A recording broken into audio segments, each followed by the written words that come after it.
चलो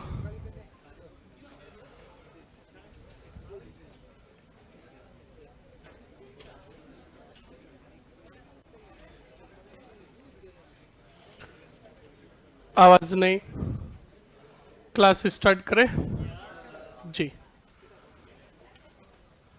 all of good evening. चलिए फटाक से बताइए, लास्ट पॉइंट कहाँ तक पढ़ा हमने? रावल रावल रतन सिंह पूरा हो गया था।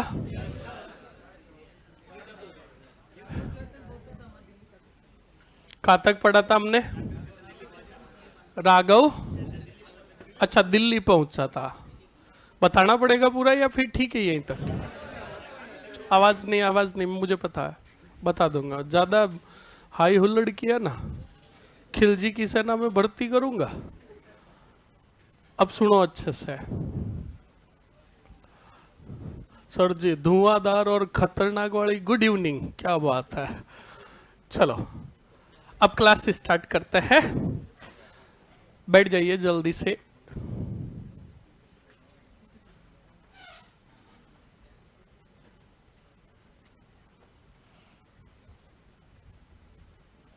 चलिए, कल मैंने आपको बताया था कि राघव चेतन, जो चित्तौड़ का एक सन्यासी बोल दो, तांत्रिक बोल दो, जो था, वो उसको देश निकाला दिया गया और देश निकाले के तहत वो मेवाड़ साम्राज्य छोड़कर, चित्रकूट साम्राज्य छोड़कर कहां गया?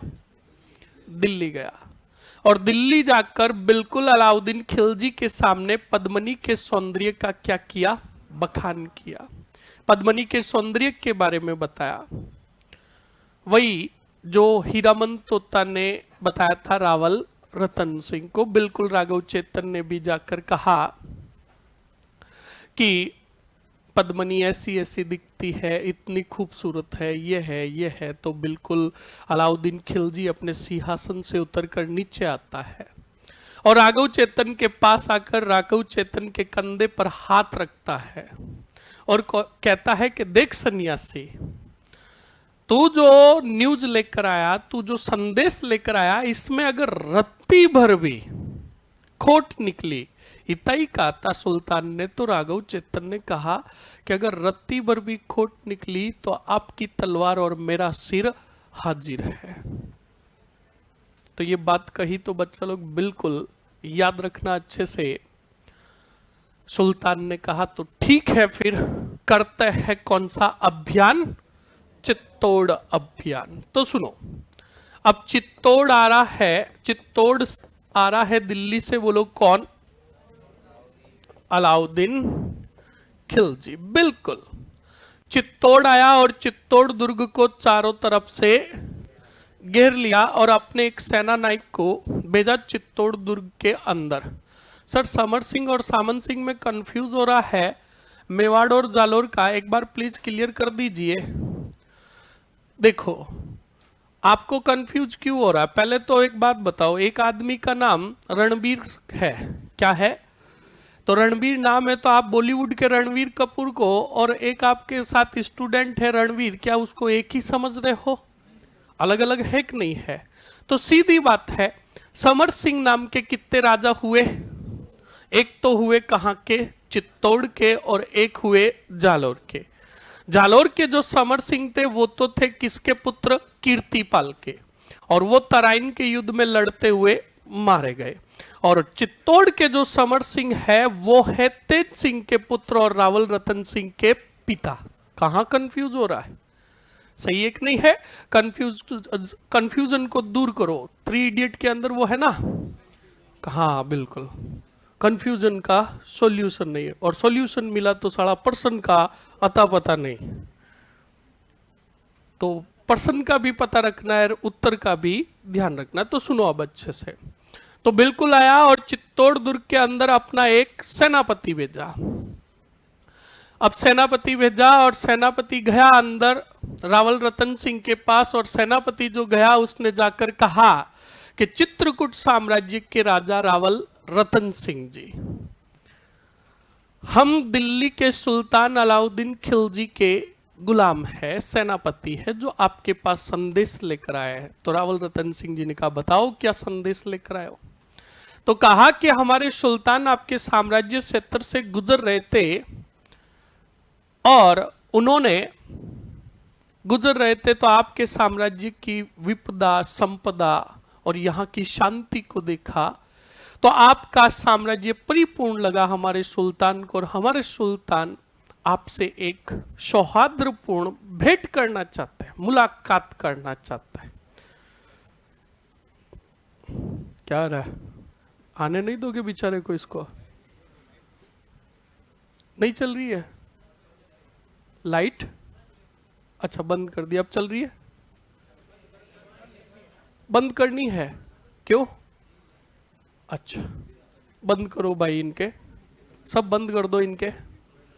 चलो अब सुनो, आवाज नहीं, चुपचाप बैठे रहो, डिस्टर्ब मत करो। अब सुनो अच्छे से। तो बिल्कुल ये बात कही तो बिल्कुल हमारे रावल रतन सिंह जी क्या कह रहे हैं? रावल रतन सिंह जी कह रहे हैं कि अगर सुल्तान हमसे मिलना चाहता है तो बिल्कुल सुल्तान को जाकर कहो कि हम हिंदू राजाओं का, हम मेवाड़ के राजाओं का, बिल्कुल अगर आप हमारे दरबार में आते हो तो आप हमारे क्या हो? अतिथि हो, और अतिथि हमारे देव के सम्मान होते। आइए आपका स्वेग से स्वागत किया जाएगा। और बिल्कुल सेनापति को कहा कि जाओ तुम्हारे सुल्तान को कह दो कि आज का खाना कहाँ होगा? चित्रकूट में। तो बिल्कुल वो सेनापति गया और सुल्तान को जाकर बात कही तो अलाउद्दीन बिल्कुल आया, कहाँ? चित्रकूट। अलाउद्दीन ने, रावल रतन सिंह ने, दोनों ने बातें की। अब तक मामला ठीक था। अलाउद्दीन खिलजी को चित्तौड़ दुर्ग में घुमाया किसने? रावल रतन सिंह जी ने। दोनों ने अपने अपने साम्राज्यों की बातें की और फिर खाने का क्या किया गया? आयोजन किया गया। अब खाना दोनों खा रहे थे, तब खाना खा रहे थे, हंसी महफिल की बातें हो रही थी, यानी हंसी मजाक की बातें हो रही थी। तब सुल्तान ने कहा अच्छा मौका है। सुल्तान ने हंसी महफिल का माहौल देखकर सुल्तान ने रावल रतन सिंह को कहा कि रावल जी, हमने सुना है कि आपकी एक रानी जो है वो बहुत अति सुंदर है। यह बात कही रावल रतन सिंह को गुस्सा आ गया। रावल रतन सिंह जी वहां खड़े हुए, अपनी तलवार निकाली और सिर पर रख दी किसके? अलाउद्दीन के। और अलाउद्दीन को कहा कि अगर हमारे क्षत्रियों का एक धर्म नहीं होता, अतिथि देवो भव, तो अभी तेरा सर जो है धड़ से अलग होता। तब अलाउद्दीन खिलजी ने कहा I am just joking Rawal Ratan Singh, मैं क्या कर रहा हूं? मजाक कर रहा हूं, आप तो सीरियस हो गए। तब बच्चा लोग, रतन सिंह जी ने कहा इस मजाक को मजाक ही रखना, कभी सोचना भी मत। तो बच्चा लोग बिल्कुल, अब अलाउद्दीन खिलजी बैठा, रावल रतन सिंह जी खड़े। तब रावल रतन सिंह जी ने कहा खाना हो गया तेरा? तब कहा नहीं, 2 सौगरे और खाऊंगा। तो 2 की जगह कितने रखे? कि गिट खा। अब बेटा सुल्तान, हमारे मारवाड़ की खड्डी बहुत प्रसिद्ध है, दमादम खाए और कहा अब हम चलते हैं। बाहर गया, 4 सौगरे खा रखे थे। अपने सेनापति को कहा कि जाकर ऐलान करो, संदेश पहुंचाओ किसको? रावल रतन सिंह को, कि जब तक सुल्तान पद्मिनी को देखेगा नहीं वो साम्राज्य छोड़कर जाएगा नहीं, और मरने के लिए तैयार हो जाओ, युद्ध की तैयारी करो। अब बच्चा लोग बिल्कुल, सुल्तान ने बार दुर्ग को घेर रखा था। अंदर ये बात पता चली कि सुल्तान युद्ध की तैयारी कर रहा है, तो बिल्कुल अलाउद्दीन खिलजी के इस अभियान पर पद्मिनी को पता चली बात ये। तो बच्चा लोग सुनना अच्छे से, हमेशा पद्मिनी के बारे में तो यही सुना है आपने, तो अच्छे से सुनना। पद्मिनी के बारे, पद्मिनी को पता चला तो पद्मिनी के बारे में आज तक आपने यही सुना है कि पद्मिनी ने क्या किया? जौहर किया। पर पद्मिनी का जो व्यक्तित्व था रानी के रूप में, वो आपने कभी भी गौर नहीं किया। पद्मिनी भी जो थी वो भी व्यक्तित्व की धनी थी, उसने भी अपनी बुद्धिमत्ता का प्रयोग किया था। वो भी एक कुशल रानी थी, सर्वश्रेष्ठ रानी थी, बुद्धिमत्ता में निपुण, और राजनीति का भी उसे ज्ञान था। तो देखना उसने क्या किया था। पद्मिनी को जब पता चला कि सुल्तान मुझे देखना चाहता है, तब पद्मिनी ने रावल रतन सिंह जी को अपने पास बुलाया और पास बुलाकर कहा कि रावल जी, अगर मुझे देखने से मेरा साम्राज्य और मेरे साम्राज्य की जनता बचती है तो मैं हजारों बार दिखने को तैयार हूं। पर रावल रतन सिंह जी ने मना कर दिया। पद्मिनी ने बहुत समझाया तो रावल रतन सिंह जी पद्मिनी के आगे झुके, मतलब हाँ की, और बिल्कुल बुलाया गया किसको? सुल्तान को। सुल्तान वापस आया दुर्ग के अंदर और एक जलाशय था, जलकुंड था, जलकुंड के पास उसको बिठा दिया गया और कहा इसके अंदर देख, पानी के अंदर। तो सुल्तान ने कहा अफसोस, हम पद्मिनी को देखने आए हैं, किसी मछली को देखने नहीं। तो कहा इसी में आएगी और इसी में दिखेगी कौन? पद्मिनी। तो सुल्तान ऐसे देखने लगा। तो पास में खड़े सैनिकों ने कहा क्या कर रहा है? तो कहा पद्मिनी देख रहा हूं, कब आ जाए कब चली जाए पता ही नहीं चलेगा, इसलिए देख रहा हूं। अब बच्चा लोग, देखने का सिस्टम भी बहुत भयंकर रखा था। पद्मिनी को ये तो था, देख लो क्या, जलाशय। क्या था? जलाशय था। इधर था झरोका। क्या था? यहां पर खड़ी थी कौन? और पद्मिनी के विपरीत रखा गया था एक दर्पण। दर्पण के अंदर प्रतिबिंब बना किसका? मतलब दर्पण के अंदर दिखी कौन? पद्मिनी। और दर्पण से प्रतिबिंब बना कहां? जलाशय के अंदर। और जलाशय में देखा किसने? अलाउद्दीन खिलजी ने। अलाउद्दीन खिलजी ने देखा पद्मिनी को ऐसे पानी के अंदर ही। तब राघव की बताई हुई हर बात उसने नोटिस की और उसने देखा तो कहा राघव ने जो बात बताई उससे तो 1000 गुना ज्यादा खूबसूरत है। अब वहां पर देख लिया और फिर खड़ा हुआ और फिर रावल रतन सिंह जी को कहा कि आपने हमारी ख्वाहिश पूरी की है, तो गले नहीं लगोगे? तो बिल्कुल रावल रतन सिंह जी गले लगे और कहा कि हम आपके मेहमान हैं, दिल्ली की तरफ वापस जा रहे हैं, तो आप मेहमान को बाहर तक छोड़ने नहीं चलोगे? तो रतन सिंह जी साथ में चल दिए और कहा जाता है कि दुर्ग के पहले माले तक आए थे। तब अलाउद्दीन खिलजी ने धक्का दे दिया किसको? रतन सिंह जी को। और पहले माले यानी फर्स्ट फ्लोर से रतन सिंह जी बाहर, और बाहर खड़े थे किसके सैनिक? अलाउद्दीन खिलजी के सैनिक। पकड़ लिया किसको? और अलाउद्दीन खिलजी पहले माले से अपने सैनिकों से लड़ता हुआ दुर्ग से बाहर, और रतन सिंह को पकड़ कर ले गया कहां? दिल्ली। दिल्ली ले गया। दिल्ली ले जाकर क्या लिखा? पत्र लिखा किसको? पद्मिनी को। कहा चित्रकूट साम्राज्य की रानी पद्मिनी, अगर रावल रतन सिंह को जिंदा देखना चाहते हो तो कहां आओ? दिल्ली आओ और मेरी बन जाओ एक रात के लिए। ये पत्र भेजा। अब वो पत्र पहुंचा कहां? बताओ। तो अब देखना पद्मिनी का व्यक्तित्व और पद्मिनी की बुद्धिमत्ता। हमेशा रानियों के बारे में यही कहा गया कि उन्होंने जौहर किया, पर पद्मिनी का व्यक्तित्व सुनना अच्छे से। पद्मिनी के पास जब वो पत्र पहुंचा तो पद्मिनी ने पहले अपने सैनिकों को कहा कि ये पता लगाया जाए कि हमारे सौंदर्यता के बारे में सुल्तान को कैसे पता चला। तब नाम आया किसका? बोलो।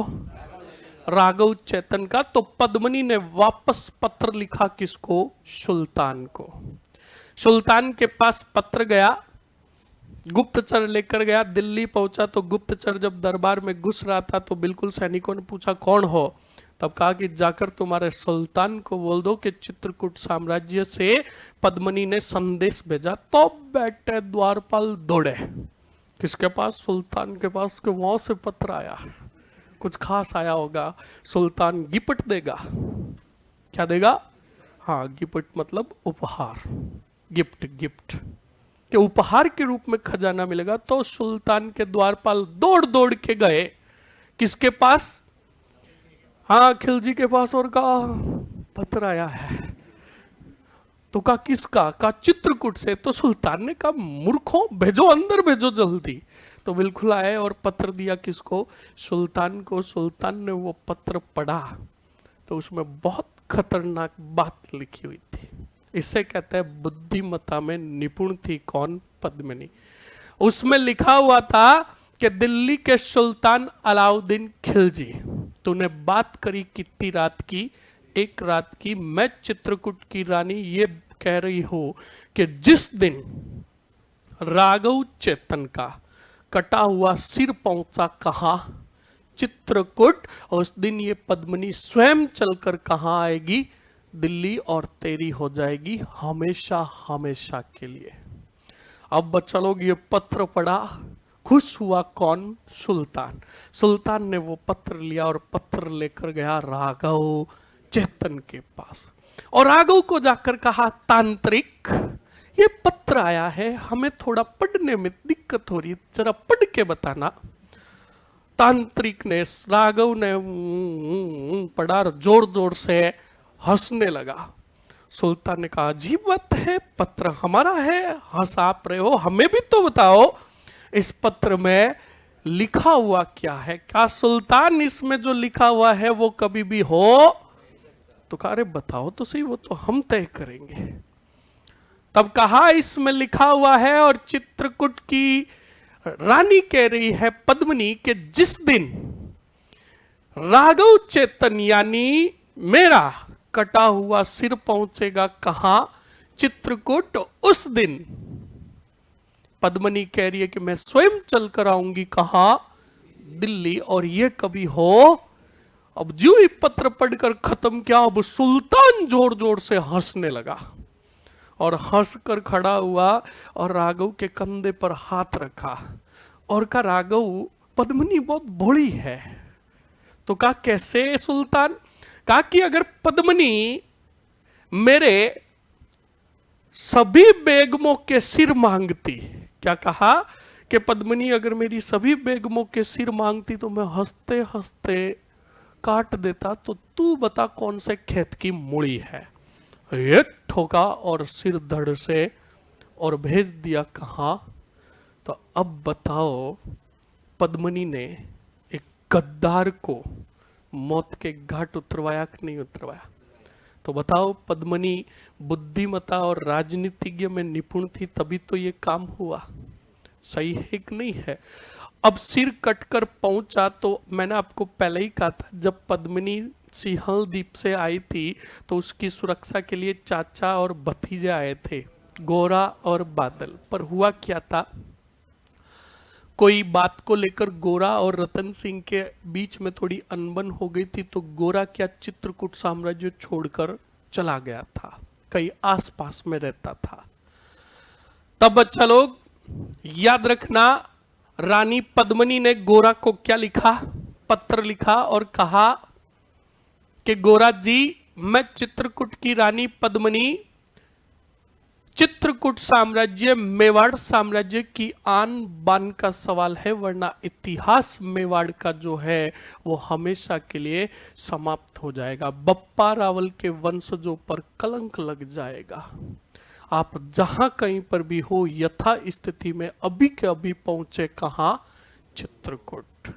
तो बिल्कुल बच्चा लोग, ये पद्मिनी का जब पत्र मिला तो गोरा सभी बातें भुलाकर कहां पहुंचा? चित्रकूट। पूरी बातें बताई गोरा को बातें बताई। तब गोरा ने कहा कि किस राजा और सेना नायक के बीच में खिटपिट नहीं होती। खिटपिट हुई, मैं गया तो हूं पर कभी भी मेवाड़ छोड़कर नहीं गया। अगर समय आने पर मेवाड़ के लिए अगर मुझे प्राण देने पड़ेंगे तो मैं प्राण भी दूंगा। तो पद्मिनी ने पूरी बात बताई कि मैंने ऐसे करके गद्दार किसको मरवा दिया? राघव चेतन को, और मैंने पत्र में ये भी लिखा। तब बच्चा लोग, गोरा ने कहा बस आपने लिखा, सही किया, मैं 10 मिनट से आता हूं, 15 मिनट से आता हूं, या 20 मिनट से या आधे घंटे से आ रहा हूं। तो कहा कहां जा रहे हो? तो कहा एक काम करो, मेरे फोन पे में 10,000 रुपए करो। तो बिल्कुल पद्मिनी ने 10,000 किए। तो कहा अरे जा कहां रहे हो? कहा नहीं, कोई प्लान है, वापस आके बताऊंगा। तो गोरा बिल्कुल 10,000 रुपए लेकर सौंदर्य प्रसाधन केंद्र गया, जिसको इंग्लिश में तुम बोलते हो ब्यूटी पार्लर। कहा गया?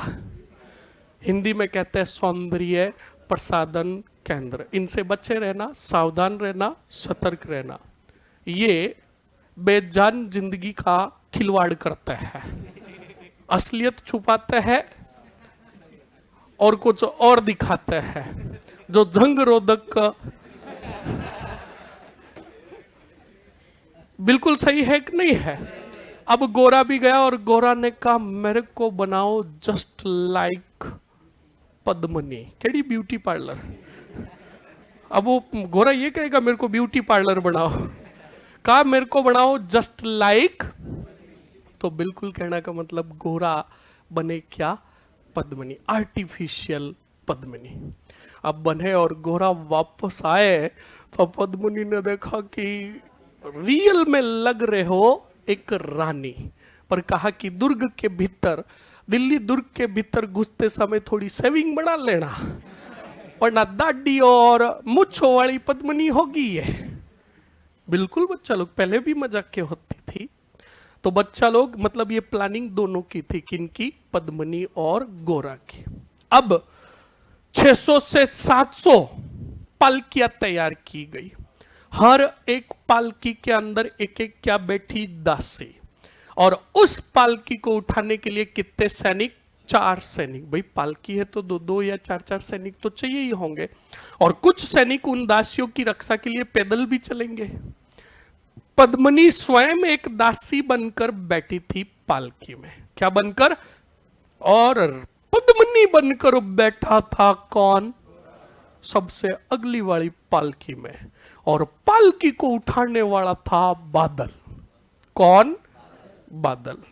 अब ये पालकियों का, और पालकियां जो बनाई गई ना, ध्यान रखना, तलवारों से और हथियारों से बनाई गई थी। अब बच्चा लोग बिल्कुल ये पालकियों का काफिला प्रारंभ हुआ किधर जाने को?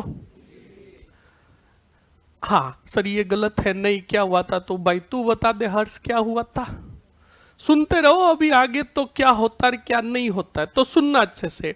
बिल्कुल बच्चा लोग, काफिला गया और काफिला पहुंचेगा उसके पहले, बिल्कुल पहले भी मजाक के हो रही थी। तो गोरा अंदर बैठा था और बादल उसकी क्या उठाया हुआ था? पालकी उठाया हुआ था। तो बादल ने कहा कि यार गोरा जी, चाचा जी बाहर आ जाओ, मुझे पता तुम चाचा हो। तब का नप, ये रानी पद्मिनी का आदेश है, पालकियों को चलते रहो, रोकोगे नहीं। ऐसे मजाक करते करते बिल्कुल पहुंचे कहा?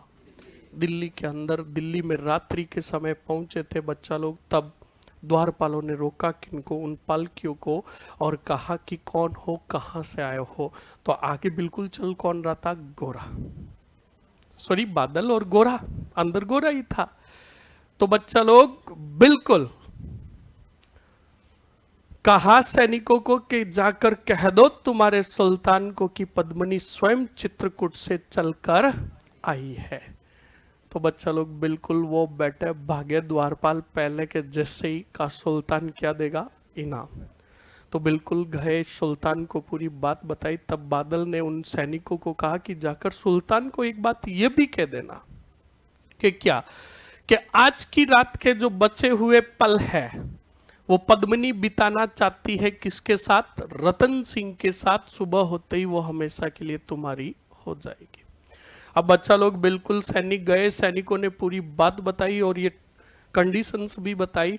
तब सुल्तान ने कहा कि बहुत खूब, पर ध्यान रखना पद्मिनी और पद्मिनी के साथ जो पल क्या आप रतन सिंह जी को मिलाने के लिए लेकर जा रहे हो, उनको अच्छे से चेक कर जाओगे कि कोई गलती नहीं हो जाए। तो बिल्कुल आए, पालकियों को अंदर भेजा गया। अब पालकियों को बिल्कुल चेक किया गया। तो अंदर तो मैंने आपको बताया ही था, कुछ क्या, हर एक पालकी में कौन बैठी थी? दासी, और कुछ सैनिक भी बैठे थे। पालकियों के अंदर भी बैठे थे, पर यह सब बात पता थी किसको, बादल को, कि कौन सैनिक है और कौन दासी है। तो पालकियों को जब भीतर प्रवेश किया गया, तब अच्छा लोग, वो जो सुल्तान के सैनिक थे, उन्होंने कहा हम हर एक पालकी को चेक करेंगे। तो कहा कि चेक करेंगे, तो वो ऐसे बिल्कुल पालकी को खोलकर उनका मुंह देखने लगे। तब बादल ने मना कर दिया, कहा कि हम क्षत्रिय है, हम अपनी दासियों और रानियों का मुंह किसी को नहीं दिखाते, अगर देखना ही है तो हम हर पालकी के अंदर जो दासी बेटी हर एक का नहीं दिखाएंगे, एक एक का सभी का दिखा देंगे। तो सैनिकों ने कहा ठीक है। तो बिल्कुल अब बादल जी को तो पता था कौन दासी है कौन सैनिक है, तो बिल्कुल पालकियां खोली गई, जो जो दासियां थी उनका क्या बताया गया, मुंह। तो सैनिकों ने कहा हाँ सब एकदम सही है, जाने दो अंदर। अब बच्चा लोग, गोरा की पालकी गई कहां, अंदर, किधर, जेल खाने की तरफ, और साथ में दो और गई थी। अब बच्चा लोग गई, पालकियां अंदर गई, कुछ साथ में दिल्ली के जो सुल्तान के सैनिक थे वो भी पहुंचे। अब गए थे और गए तो बिल्कुल कहा आगे, सैनिक बेटे सुल्तान के वहां खड़े हो गए। तो हमारे जो रतन सिंह जी के जो सैनिक थे उन्होंने कहा अरे चलो बाहर चलते, दोनों को प्राइवेसी देते, चलो बाहर चलो। तब सैनिकों ने कहा नहीं हम खड़े रहेंगे। क्या अरे पागल हो, छोड़ दो इनको, चलो। अब उधर रतन सिंह जी जेल खाने के अंदर खतरनाक वाले क्रोधित हो गए थे, क्योंकि उनको षड्यंत्र का पता नहीं था। रतन सिंह जी जेल खाने के अंदर मतलब इतने बिगड़े थे कि कहा कि पद्मिनी आई तो क्यों आई। अब ये नहीं पता कि पद्मिनी नहीं आई है, पद्मिनी आई है, पर ये एक क्या है, षड्यंत्र है। तो बिल्कुल आवाज नहीं, मर जाएगा अभी, क्योंकि एक तो यही तो तुम्हारी कमी है, बस जितना दिमाग था बोल दिया। तो आगे सुनिए क्या हुआ। बिल्कुल बच्चा लोग, अब रतन सिंह जी ऐसे गुस्सीले स्वभाव में थे, पास में खड़ा था कौन, बादल। गोरा तो अंदर बैठा था पालकी में, अब बादल खड़ा था, बादल इशारे कर रहा था किनके सामने, रतन सिंह जी के सामने इशारे कर रहा था क्या? अब रतन सिंह जी को समझ में नहीं आ रहा था। तब बच्चा लोग बिल्कुल सभी सैनिक बाहर गए, गोरा भी जो था, सॉरी बादल जो था वो भी सभी को लेकर बाहर गए। अब अंदर पालकी में बैठा कौन, पद्मिनी बनकर, और अंदर जेल खाने में कौन, अब बिल्कुल गोरा पालकी का कपड़ा हटाता और बाहर निकलता है। और बाहर निकलता है तब रतन सिंह जी कहते हैं कि भाई पद्मिनी इतनी मोटी कैसे हो गई। तो रतन सिंह जी ने कहा दाल में कुछ न कुछ। बिल्कुल गोरा अंदर गया और अंदर जाकर बिल्कुल रतन सिंह जी को कान में ही कहा, रावल जी कैसे हो, मैं आपका विश्वस्त सेना नायक गोरा। तब रतन सिंह जी ने गुस्सा किया था, डांटा था। रतन सिंह जी को अपनी बात पर अफसोस हुआ और गले लगाया किसको, गोरा को। तब गोरा ने कहा ये प्यार बाद में जताएंगे, अभी आपको यहां से लेकर जाना है। तो बच्चा लोग सुनो, मैंने पहले ही बताया था पालकी किन की बनी हुई थी, तलवारों की। गोरा ने तलवारें निकाली, रतन सिंह जी को भी दी, खुद ने भी ली। और बाहर कौन था, बादल। गोरा बिल्कुल एक हाथ से तो घाघरे को पकड़ा और रतन सिंह जी को लेकर कहां आया, बोलो, बाढ़ लेकर आया। ज्यों ही बाढ़ लेकर आया, बादल और बादल के सैनिकों ने भी तांडव शुरू कर दिया। अब बच्चा लोग बिल्कुल गोरा और बादल दोनों वहां पर लड़कर जैसे तैसे करके पद्मिनी और रतन सिंह जी को दुर्ग से बाहर निकालते हैं। दुर्ग से बाहर निकालते हैं तो यहां पर एक चुटकुला कहूंगा, हुआ क्या था, लड़ नहीं रहे थे कौन, गोरा जी। गोरा जी सिर्फ ऐसे ही खड़े थे। तब बादल ने कहा गोरा जी क्या कर रहे हो, लड़िए। तब बादल जी ने कहा no I am not comfortable in ghagra. तब कहा नहीं नहीं लड़ना तो पड़ेगा। तो कहने का मतलब भयंकर लड़े थे दोनों। अब गोरा सुनना, गोरा बहुत बुद्धिमान था, गोरा वीर था। गोरा ने कहा कि अगर हम रतन सिंह जी के साथ गए सभी सैनिक तो एक भी जिंदा नहीं बचेगा। तब बच्चा लोग गोरा को पता चल गया था कि हम दोनों में से एक को बलिदान देना पड़ेगा। तो गोरा चाचा था और चाचा होते हुए भतीजे को वो बलिदान दिलवाना नहीं चाहते थे। तो गोरा ने एक ऐसा निर्णय लिया और कहा बादल को कि हे भतीजे, बादल आ और क्या लग, गले लग। बिल्कुल बादल को गले लगाया गोरा जी ने। गोरा की आंखों में आंसू थे क्योंकि गोरा को पता था कि मैं रण क्षेत्र में लड़ते हुए यहीं पर दुश्मनों को रोक के रखूंगा, क्या पता ये हमारी अंतिम मुलाकात हो। तो बादल से गले मिले और जब बादल के को पता चला कि गोरा जी की आंखों में क्या है, आंसू है, तब बादल पूरी बात समझ गया था। तब बादल ने कहा मैं यहां पर नेतृत्व करूंगा, आप जाओ। तब का नहीं, ये चाचा का आदेश है, तुम लेकर जाओ किनको, रतन सिंह और पीछे जो सुल्तान की सेना आएगी उसका सामना हम करेंगे। तो बिल्कुल बच्चा लोग बादल निकले किनको लेकर, रतन सिंह और पद्मिनी को लेकर, और इधर गोरा ने पीछे से जो सुल्तान की सेना आ रही थी उनसे अंतिम क्षणों तक लड़ते रहे। और एक एक योद्धा ऐसे लड़ कर कटा जैसे एक शेर लड़ा हो। काफी समय तक सुल्तान की सेना को रोक दिया। तब तक बिल्कुल बादल लेकर आ गया था पद्मिनी और किनको, रतन सिंह को। कहा? चित्तौड़ आ गए, अरे आ गए ना। और उधर गोरा लड़ते हुए वीर गति को प्राप्त हुआ। अब उधर सुल्तान जिसको मिलने की पलों की इंतजार था कि अभी मिलेंगे, तो अभी सुल्तान के सैनिक आए और कहा गुस्ताखी माफ सुल्तान।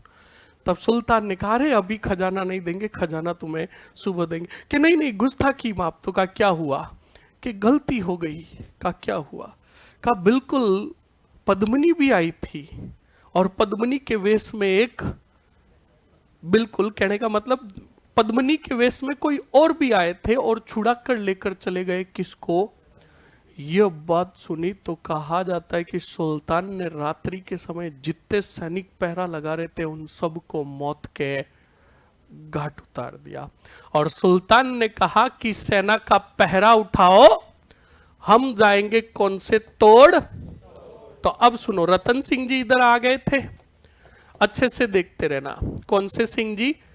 और साथ में कौन थी? पद्मिनी थी। अब रतन सिंह जी और पद्मिनी देखना अच्छे से। रतन सिंह जी आ गए तो चित्तौड़ की सुरक्षा हेतु ये पत्र लिखते कहां? बोलो, सिसोदा जागीर। और सिसोदा जागीर के जो राणा होते हैं वो कौन होते हैं? लक्ष्मण सिंह जी अपने 7 पुत्रों को लेकर वो कहां आ जाते हैं? चित्तौड़। 7 क्या, जितने भी पुत्र थे सभी को, पुत्रों को लेकर कहां आ गए? चित्तौड़। अब सुल्तान आया और सुल्तान ने चित्तौड़ को चारों तरफ से घेर लिया। जब आकर घेरा तब याद रखना तारीख थी 28 जनवरी 1303। बोलो कितनी तारीख थी? 28 जनवरी 1303। 28 जनवरी 1303 को आकर घेर लिया और काफी समय तक घेराबंदी रखी। और इस समय में रतन सिंह और एक की सेना के मध्य खूब सारे छोटे मोटे, बोलो क्या हुए रे? अरे बोलो, युद्ध हुए। छोटे मोटे क्या हुए? युद्ध हुए। तब याद रखना बच्चा लोग, इन छोटे मोटे युद्धों में कहां का जागीरदार राजा कौन थे? लक्ष्मण सिंह अपने 7 पुत्रों सहित। कितने पुत्रों सहित? पुत्रों सहित मारे गए। बोलो कौन? लक्ष्मण सिंह जी। एक पुत्र यहां से बचकर निकल गया था। कंप्लीट वो जाएगा वापस कहां? सिसोदा। अब बच्चा लोग तारीख आई थी, याद रखना 26 अगस्त 1303। दुर्ग के अंदर खाद्य सामग्री, खाने पीने की चीजों की क्या आई? बोलो, कमी आई। तब बच्चा लोग रावल रतन सिंह ने कहा अब हम धारण करेंगे केसरिया, बिल्कुल केसरिया धारण किया और दुर्ग के क्या खोल दिए गए, कपाट खोल दिए गए और लड़ते हुए वीर गति को प्राप्त हुए। उधर पद्मिनी ने क्या किया, जौहर किया, वही जो चित्तौड़ का सबसे बड़ा जौहर होगा, शाखा होगा। अब वहां पर बिल्कुल जौहर हुआ। साथ में आया था अलाउद्दीन खिलजी के एक विद्वान जिसका नाम था अमीर खुसरो। बोलो कौन आया रे? और अमीर खुसरो ने इस अभियान का आंखों देखा वर्णन किया। कौन से ग्रंथ में? खजाइनुल फुतूहू में। किसमें? खजाइनुल फुतूहू नामक ग्रंथ, और इसी का दूसरा नाम है तारीख ए अलाई। बोलो क्या नाम है रे? तारीख ए अलाई। बोलो समझ में आया कि नहीं आया? अरे बोलो समझ में आया कि नहीं आया? तो ये अभियान हुआ किसका? अलाउद्दीन खिलजी का। कौन सा अभियान? चित्तौड़ अभियान। जब चित्तौड़ पर 26 अगस्त 1303 को अधिकार हो गया, बोलो किसका? अलाउद्दीन खिलजी का। तो अलाउद्दीन ने चित्तौड़ का कार्यभार जो सौंपा अपने पुत्र किसको? खिज्र खां को सौंपा, और इसका नाम भी अपने पुत्र के नाम पर रख दिया, खिजराबाद। बोलो कौन सा बाद रे? बोलो समझ में आया कि नहीं आया? आया ना? अब इसको लिख ले है जीव का जीव, छापो जल्दी से, जल्दी से लिखिए।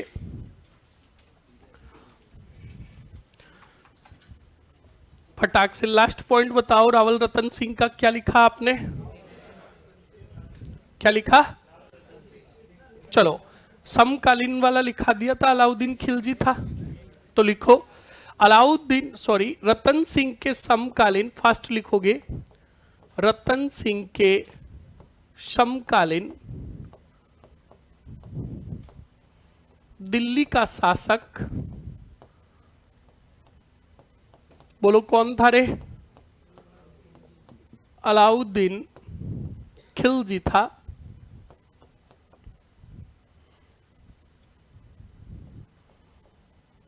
फिर लिखोगे कारण।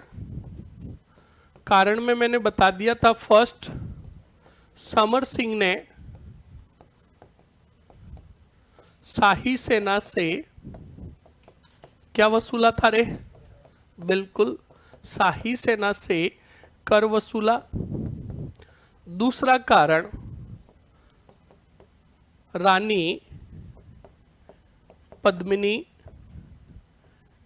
तीसरा कारण कौन सा विस्तार? साम्राज्य विस्तार। फटाक से लिख लोगे ये। फिर सीधा पॉइंट लिखेंगे हम, सीधे पॉइंट। अलाउद्दीन खिलजी ने चित्तौड़ दुर्ग की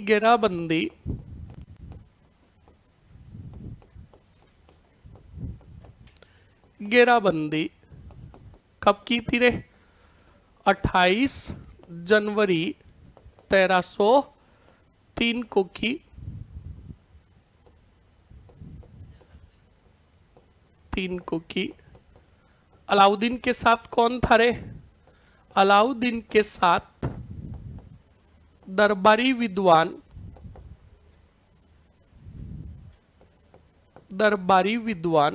बोलो कौन? अमीर खुसरो भी उपस्थित था।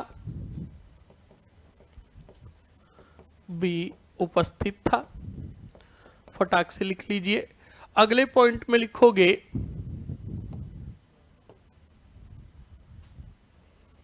सिसोदा जागीर के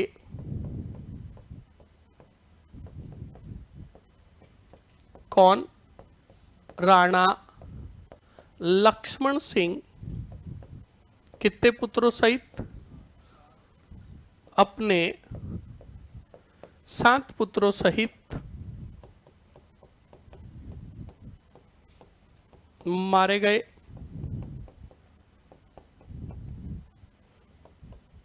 दुर्ग में किसकी कमी आई रे? रसद सामग्री की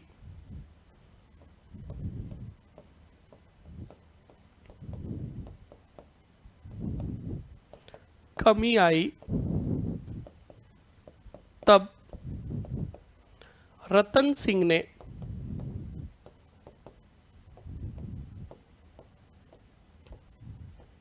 क्या किया रे? केसरिया किया। लिखो जल्दी से, फिर लिखाते हैं।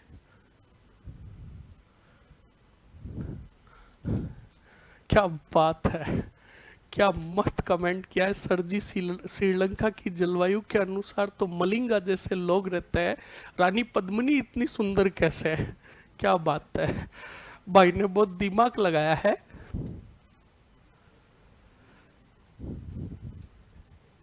लिख लीजिए, जल्दी से लिख लीजिए।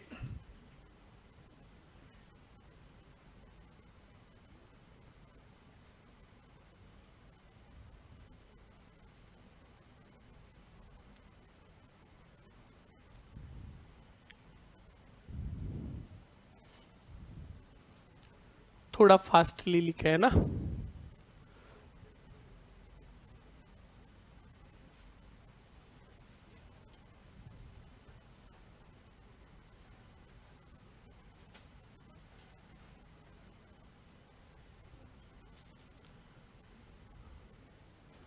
लिखिए फटाक से।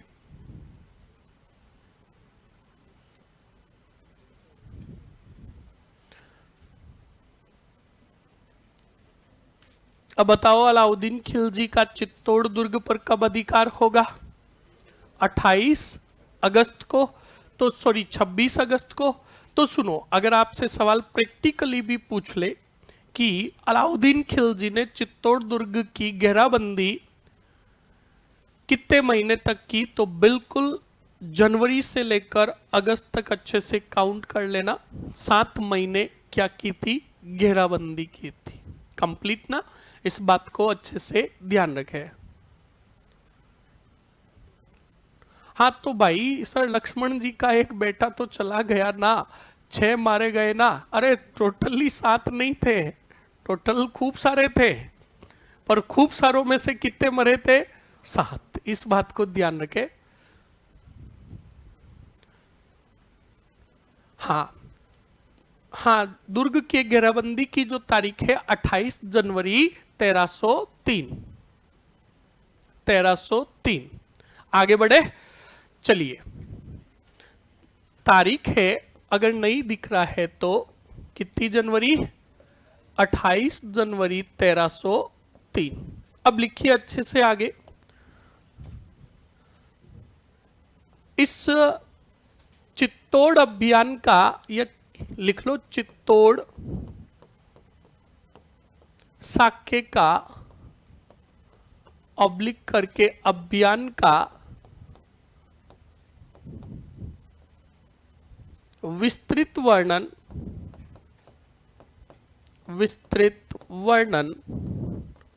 अमीर खुसरो ने, इसको अच्छे से लिख लेना, वेरी मोस्ट एंड इंपॉर्टेंट है। अमीर खुसरो ने कौन से में? खजाइनुल फुतुहु ऑब्लिक करके तारीखे अलाई नामक ग्रंथ में किया। नामक ग्रंथ में किया। लिख लीजिए फटाक से। फिर लिखोगे चित्तौड़ का कितवा शाखा रे? प्रथम शाखा। कब हुआ था? 1303। किन किन के बीच में? रावल रतन सिंह वर्सेस अलाउद्दीन खिलजी। परिणाम में क्या लिखोगे? खिलजी की विजय। लिखोगे महत्वपूर्ण बिंदु,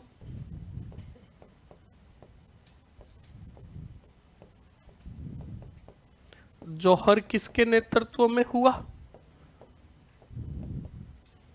पद्मिनी के नेतृत्व में। कितनी रानियों ने किया था रे? 1600।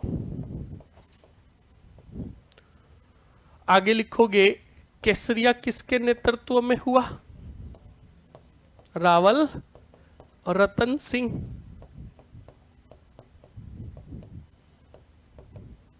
सेनापति भी कौन कौन मारे गए थे? बहुत बढ़िया, गोरा व बादल भी वीरगति को प्राप्त हुए।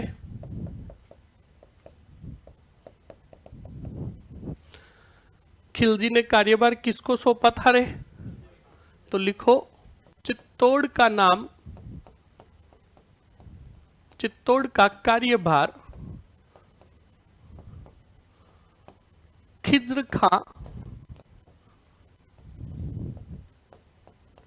खां को सौंपा तथा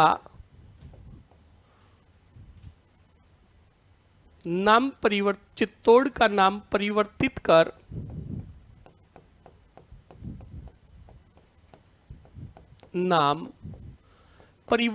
कर बोलो क्या रखा रे? खिजराबाद रखा, खिजराबाद रखा।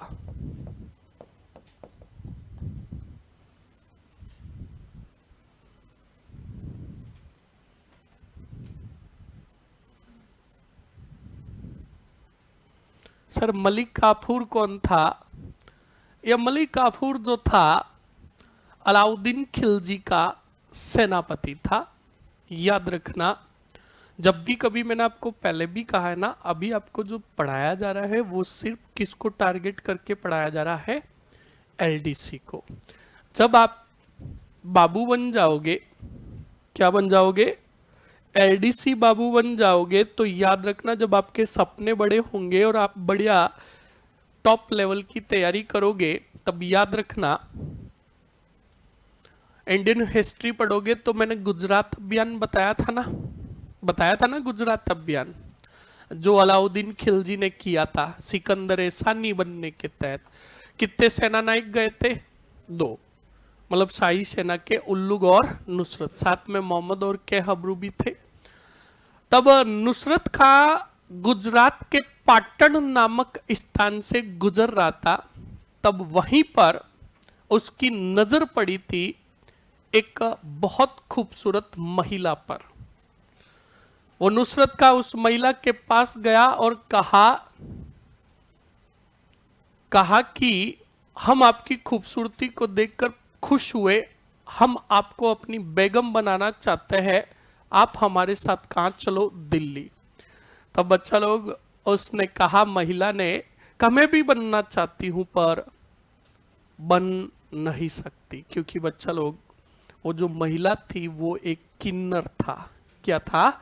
बिल्कुल किन्नर था, और वो जो किन्नर था कोई और नहीं, मलिक काफूर था।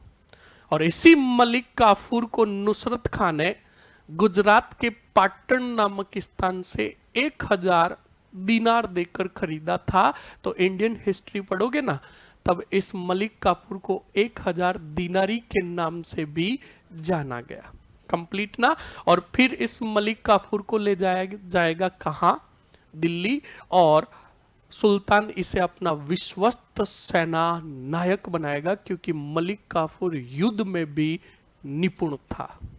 इस बात को ध्यान रखना। हाँ, लिख लिया ना? अब देखो, हमने ये जो पूरी चीजें पढ़ी, मैंने कहा था ना, हमने किसके ग्रंथ के अनुसार पढ़ी? मलिक मोहम्मद जायसी द्वारा रचित कौन सा? पद्मावत। और उसकी रचना कब हुई थी? लिख लो नोट लगाकर, ये भी पॉइंट आगे ले लेता हूं। लिखो मलिक मोहम्मद, कौन सा मोहम्मद? मलिक मोहम्मद जायसी ने 1540 ईस्वी में पद्मावत नामक ग्रंथ की क्या की रे? रचना की। फटाक से लिख लीजिए, पद्मावत नामक ग्रंथ की रचना की। हाँ, पद्मिनी के बारे में अगर लिखना चाहते हो तो बिल्कुल लिखा देता हूं। यहां पर लिखोगे कौन सी? रानी पद्मिनी। और रानी पद्मिनी के 3 पॉइंट लिखोगे। फर्स्ट, सिंहल द्वीप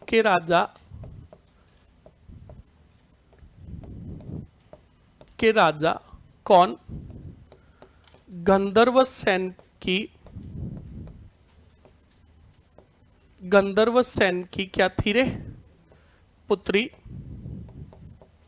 दूसरा पॉइंट लिखोगे, रानी पद्मिनी के सौंदर्य के बारे में। सौंदर्य के बारे में किसने बताया रे? बारे में रावल रतन सिंह को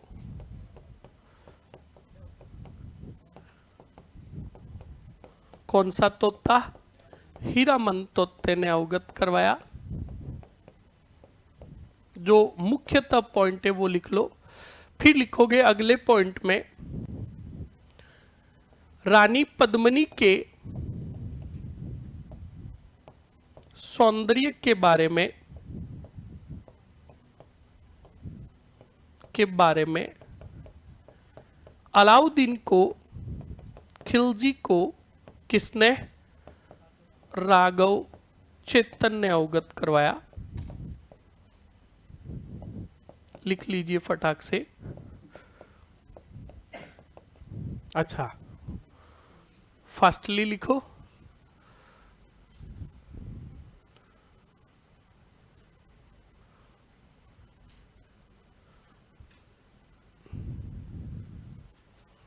फटाक से फास्टली लिखिए।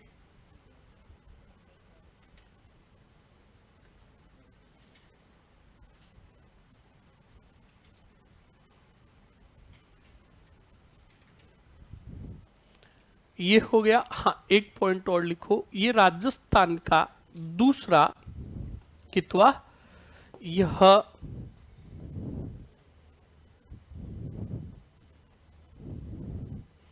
यह राजस्थान का कितवा? दूसरा, किंतु सबसे बड़ा पहला शाखा था। सबसे बड़ा पहला शाखा था। यानी काउंट करें तो देखो, इसके पहले हमने रणथंबोर पढ़ा था ना कि रणथंबोर 1301 में हुआ। तो 1301 के बाद काउंटिंग करें तो 1303 में कहा? चित्तौड़। तो राजस्थान का कितवा हो गया? दूसरा। पर एग्जामिनर ने पूछा राजस्थान का सबसे बड़ा शाखा कहां हुआ? चित्तौड़ में। कंप्लीट। ओके।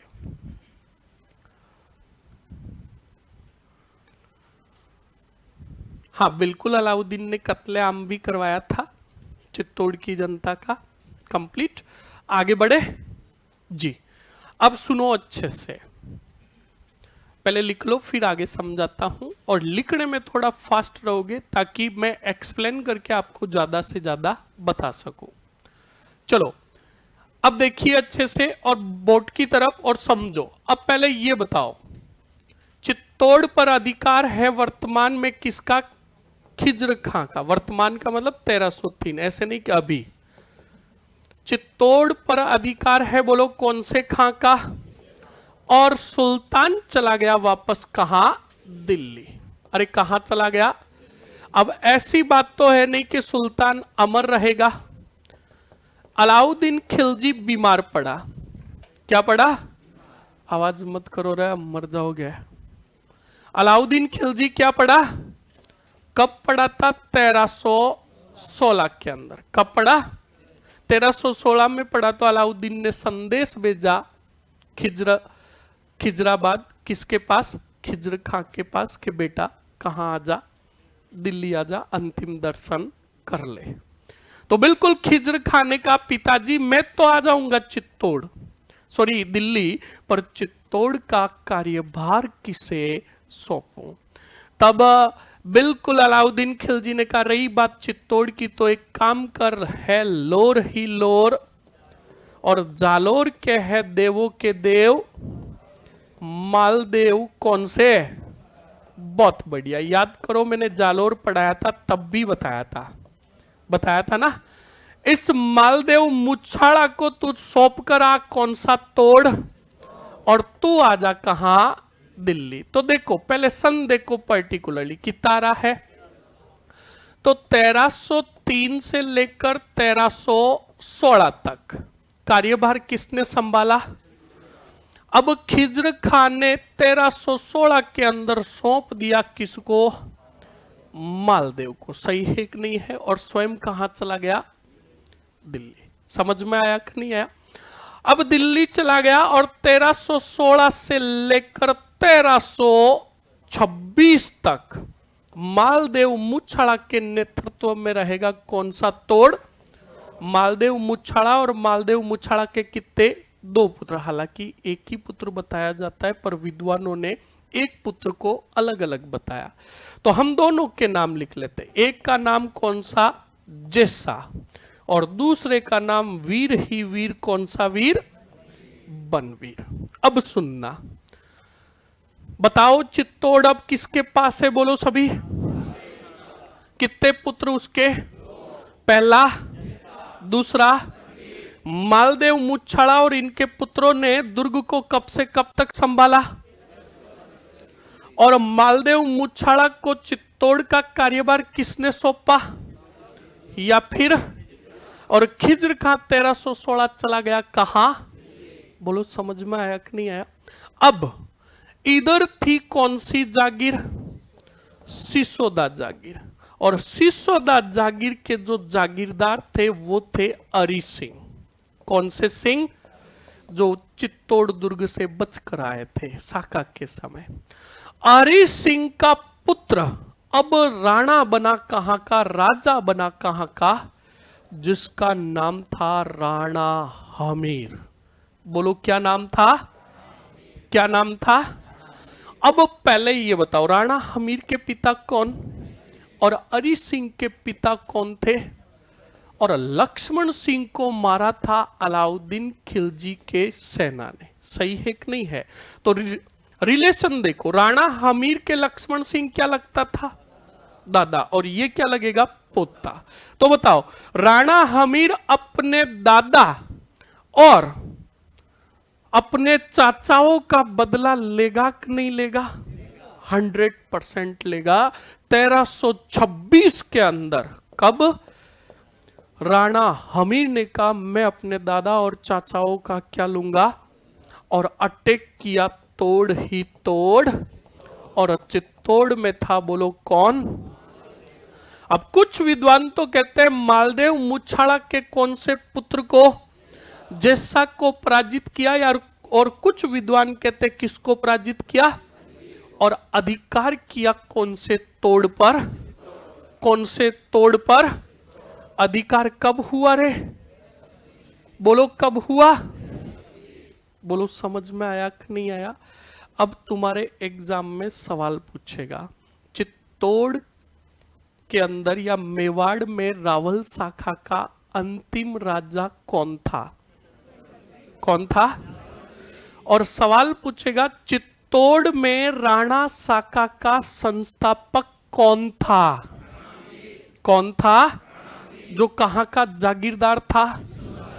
बस समझ में आया कि नहीं आया? पर सावधानी हटी, अगर एग्जामिनर सिर्फ इतना ही पूछे राणा शाखा का संस्थापक कौन था? राहब। कौन था? फिर यही तो बात है, मरोगे बड़ोगे।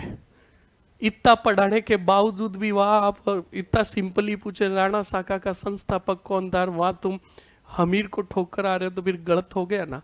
राणा शाखा प्रारंभ की थी राहब ने। हाँ, सवाल ये पूछे चित्तौड़ में राणा शाखा का संस्थापक कौन था?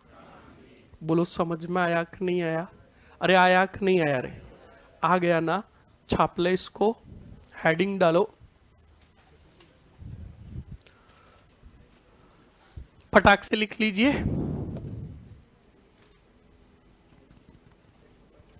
क्या लिखा आपने? हाँ, हेडिंग डाल दो राणा हमीर सीधा, या फिर रुको 1 मिनट, यहां पर 2 पॉइंट मेंशन कर दो। एक तो लिखो चित्तौड़ का कार्यभार, किसका? चित्तौड़ का कार्यभार, किसका कार्यभार? चित्तौड़ का कार्यभार। अच्छे से देखना, हमने 1303 पे रतन सिंह को खत्म किया, तो सीधा लिखोगे 1303 से 1316 किसके पास रहा रे? खिज्र खां। और फिर 1316 से 1326 बोलो किसके पास रहा? मालदेव व कितने पुत्र? 2। कौन?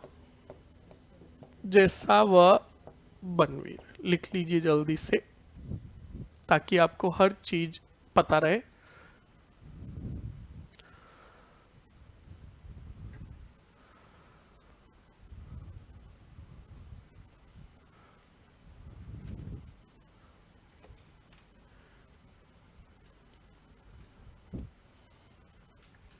फटाक से लिखिए, हेडिंग डाल दीजिए।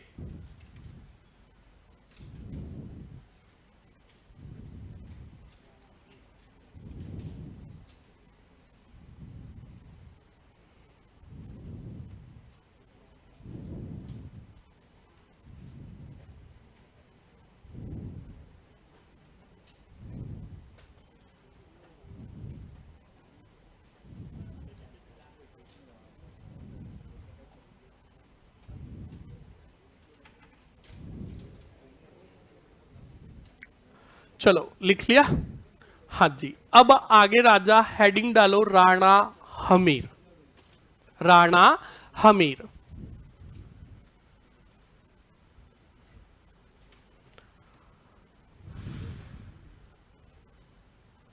कौन सी? राणा हमीर, हेडिंग डाल दिया ना। और शासनकाल लिखो इनका 1326 से कितना लिखोगे? 1364, 64 लिख दिया? अरे लिख दिया ना? चलो पहला ही पॉइंट लिखो, लिखो 1326 ईस्वी में, 1326 ईस्वी में राणा हमीर ने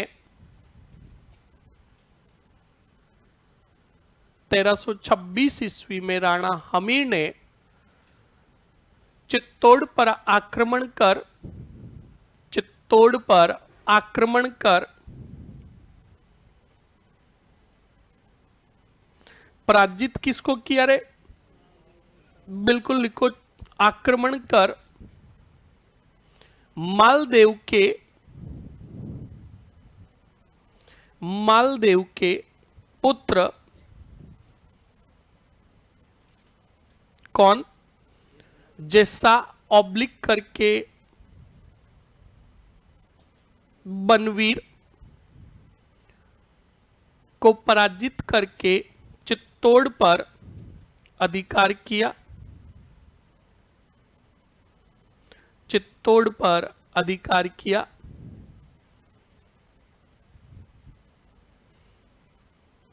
आगे बढ़िए, अब नोट लगाकर लिखो चित्तौड़ में चित्तौड़ में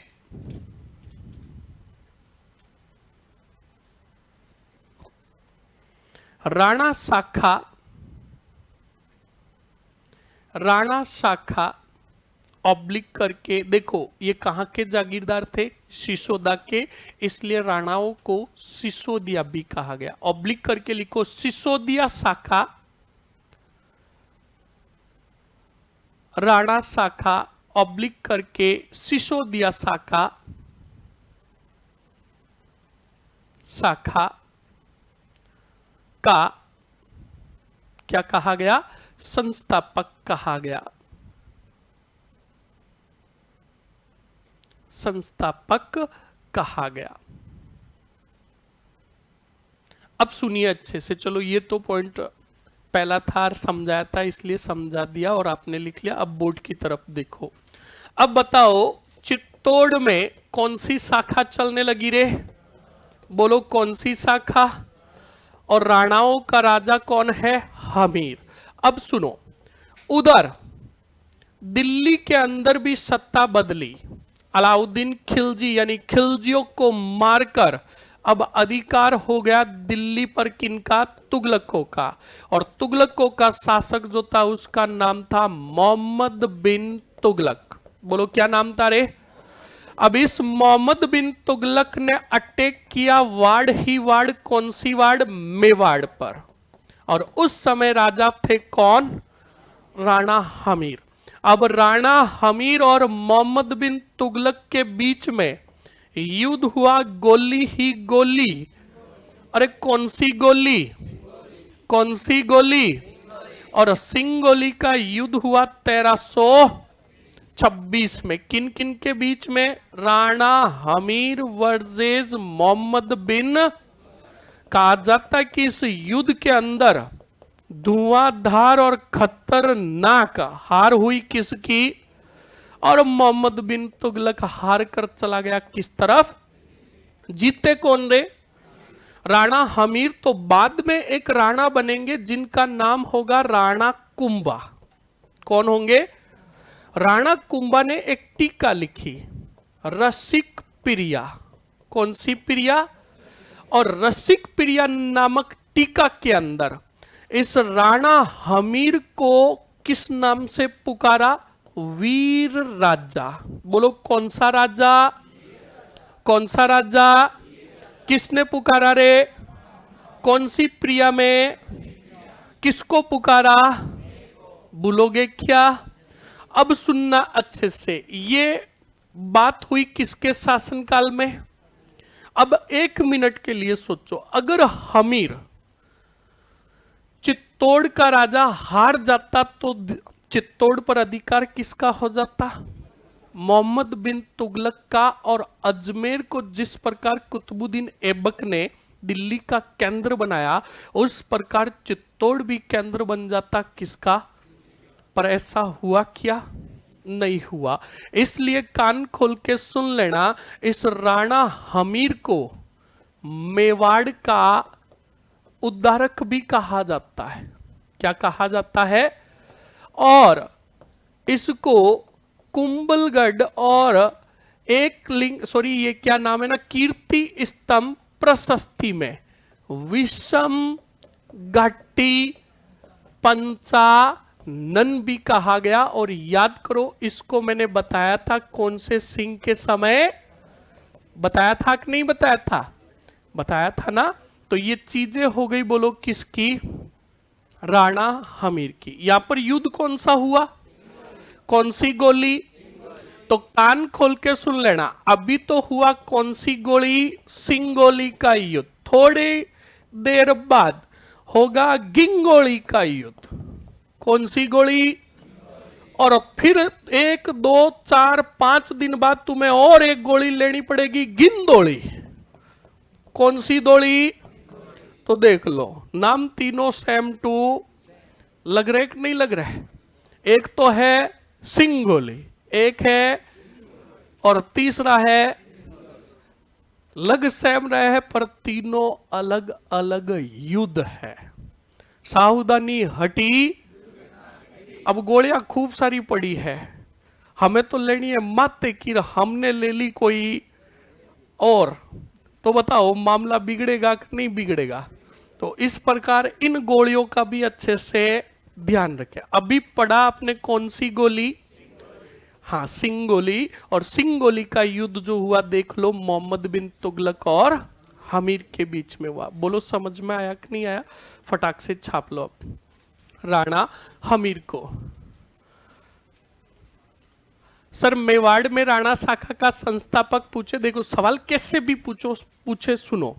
जब सिंपली सवाल पूछे मेवाड़ में राणा शाखा का संस्थापक कौन था, अब एग्जामिनर राहब और हमीर दोनों ऑप्शंस में देगा तो सबसे पहले कौन हुआ, तो हमीर कट जाएगा। और जब मेवाड़ में राणा शाखा का संस्थापक पूछा, राहब ऑप्शंस में है ही नहीं, तब किसको करोगे। और यही सवाल अभी लैब असिस्टेंट में पूछा था। लैब असिस्टेंट में यह पूछा था कि घुमा के पूछा, सीधा नहीं पूछा। सीधा पूछता तो सबको पता चल जाता और सही कर देते। एग्जामिनर ने प्रश्न को घुमाया और कहा कि मेवाड़ में राणाओं के पूर्वज कौन थे। पूर्वज का मतलब बडेरा, पहला कौन था जिससे ये चला। तो देखो राहब तो ऑप्शंस में था ही नहीं, सिर्फ राणाओं के राजाओं के नाम थे। तो कौन हो गया, कौन हो गया, बोलो कंप्लीट हुआ कि नहीं हुआ, छापो जल्दी से। अब लिखो अगले पॉइंट में, लास्ट पॉइंट क्या लिखा फटाक से बताओ, संस्थापक। अब लिखो नोट लगाकर, राणा हमीर के समकालीन, फास्ट लिखोगे, राणा हमीर के समकालीन दिल्ली का शासक कौन था रे, मोहम्मद बिन तुगलक था।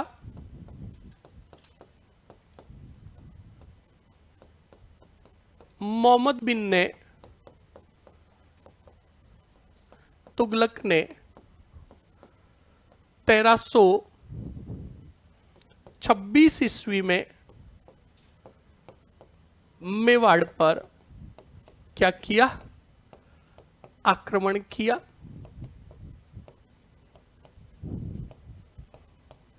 कौन सा युद्ध हुआ रे, सिंगोली का युद्ध, सिंगोली का युद्ध अच्छे से देखिए। और सिंगोली का युद्ध जो हुआ 1326 में, किन किन के बीच में, राणा हमीर वर्सेस, राणा हमीर वर्सेस मोहम्मद बिन तुगलक। बोलो किसकी विजय हुई, परिणाम में क्या लिखोगे, हमीर की विजय। फिर लिखोगे कुंभा द्वारा रचित, बिल्कुल कुंभा द्वारा रचित कौन सी प्रिया, रसिक प्रिया नामक टीका में, रसिक प्रिया नामक टीका में, रसिक प्रिया नामक टीका में राणा हमीर को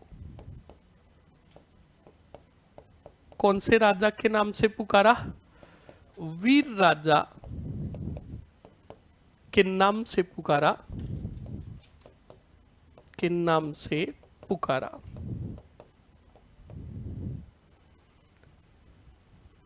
हाँ बिल्कुल बिल्कुल, फटाक से लिखिए।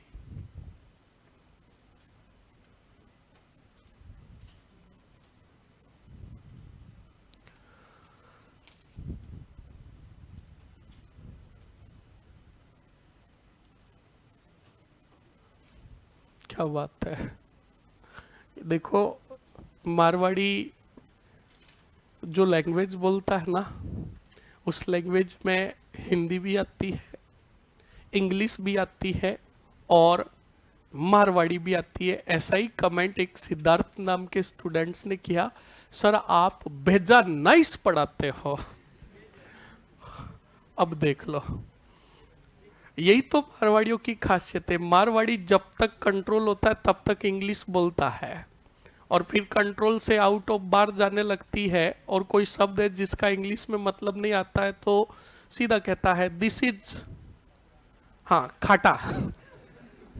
हाँ सही एक नहीं है, बिल्कुल यही तो हमारी मारवाड़ी की मधुरता है। एक बार सभी बोलो, सभी बोलोगे, बोलो सैंडविच, पिज्जा। मजा आया बोलने में? अरे आया क्या? नहीं। अब एक बार बोलो खाटा, खिचिया। ये देखो अंदर से फीलिंग आती कि नहीं आती है? हाँ। अरे बापड़ी नहीं, राबड़ी। अब आवाज नहीं, चलो। अरे आवाज नहीं, केड़ी नुती। आवाज नहीं, चलो। कह रहे नुती। हाँ हाँ बिल्कुल, यही तो। हाँ, लापसी हुए, यही तो हमारे मारवाड़ियों की पहचान है। सही है ना? अब आवाज नहीं, कोई नहीं लाने वाला यहाँ पे। बेटा जीप पे घुमा रहा है। अब आवाज नहीं, चलिए अब फटाक से लिखिए। मैंने बताया था राणा हमीर को मेवाड़ का क्या कहा गया? राणा हमीर को, फास्ट लिखोगे, हमीर को मेवाड़ का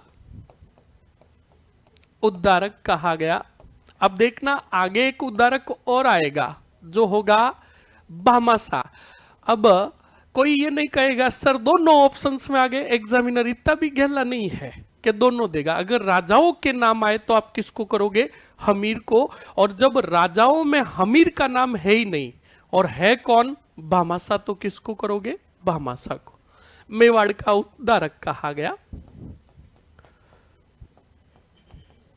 अब लिखोगे नोट लगाकर कीर्ति स्तंभ।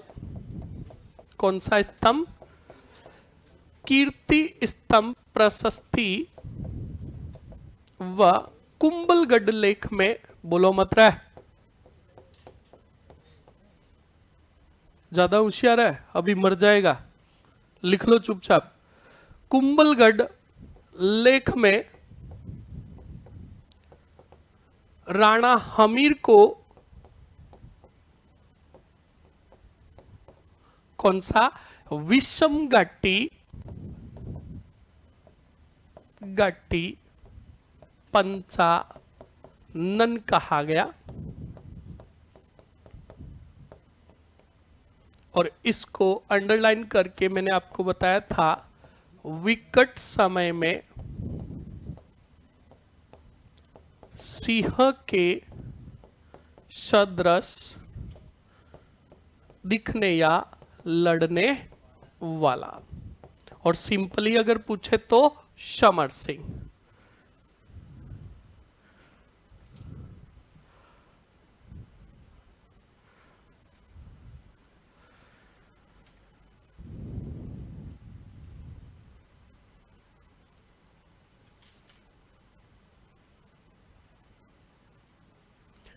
जल्दी से लिखिए। ये हो गए कौन से? राणा हमीर। अब बिल्कुल देखो छोटे मोटे राजा भी आएंगे, जैसे अगले जो राजा आ रहे हैं बिल्कुल नाम है और एक पॉइंट है उनका, वो भी अभी लिख लेंगे। सैत्र सिंह ऑब्लिक करके खेत सिंह। लिख लिया ये? जल्दी लिखो थोड़ा। और सैत्र सिंह खेत सिंह के बाद जो अगला राजा आएगा धुआंधार और खतर, राणा लाखा। कौन आएगा? राणा लाखा।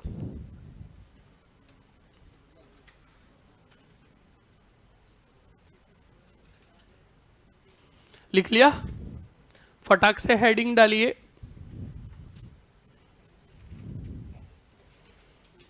लिखो राणा खेत सिंह। लिखाऊं खेत सिंह को? लिख लो राणा खेत सिंह ऑब्लिक करके कौन से सिंह? सैत्र सिंह। कौन से सिंह? सैत्र सिंह। पहला ही पॉइंट लिखोगे। इनके समकालीन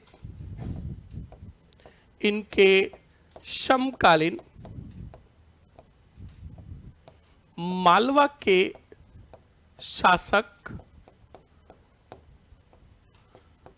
दिल्लावर खां था। कौन सा खां? दिल्लावर खां था।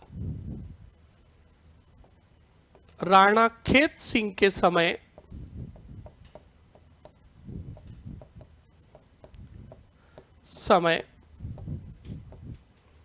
राणा खेत सिंह के समय मेवाड़, ये point very most and important है जो आपके एग्जाम में पूछेगा। मेवाड़ मालवा संघर्ष प्रारंभ हुआ। मेवाड़ मालवा संघर्ष क्या हुआ?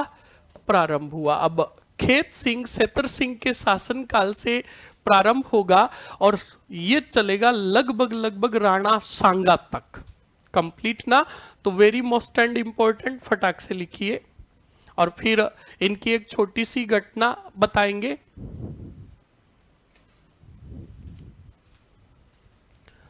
फास्टली लिखे।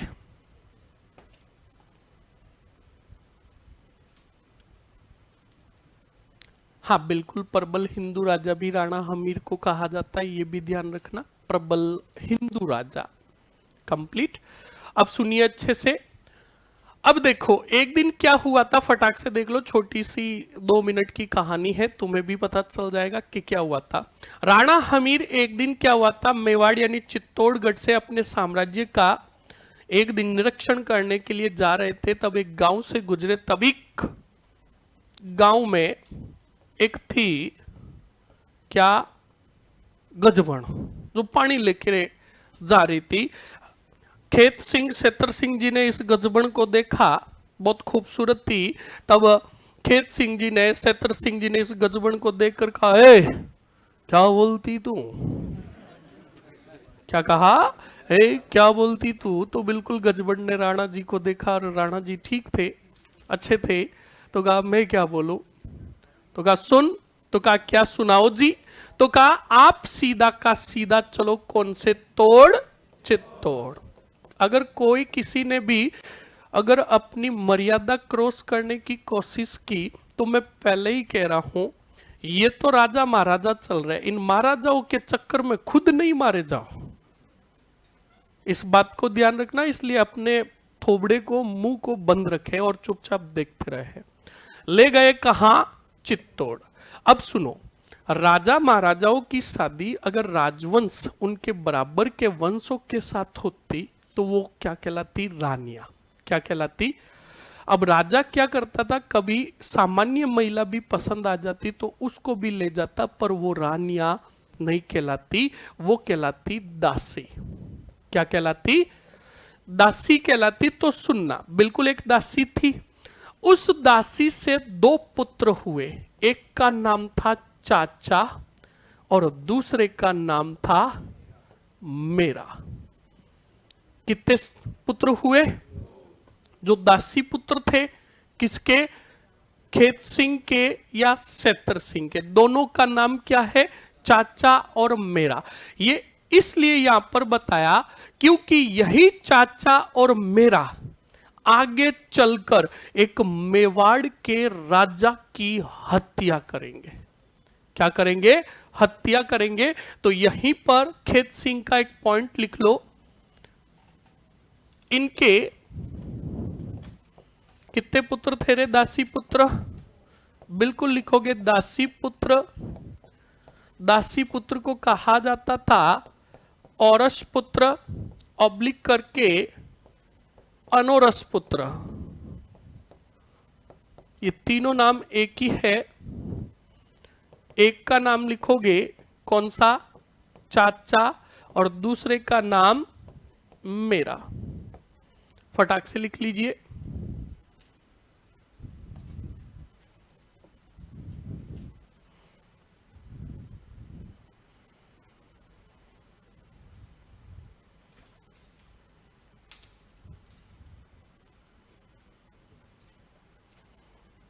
शासनकाल इनका ध्यान नहीं रखना है, छोटे मोटे जो राजा हुए बस इनके पॉइंट आपको ध्यान रखना है। और देखो शासनकाल किस किस का याद करोगे, वरना सबसे बेस्ट ऑप्शंस बताता हूं। मेवाड़ अगर पढ़ते हो तो मेवाड़ के अंदर सिर्फ तो सिर्फ सेलेक्टिव राजाओं का शासनकाल ध्यान रखो। सेलेक्टिव में किनका?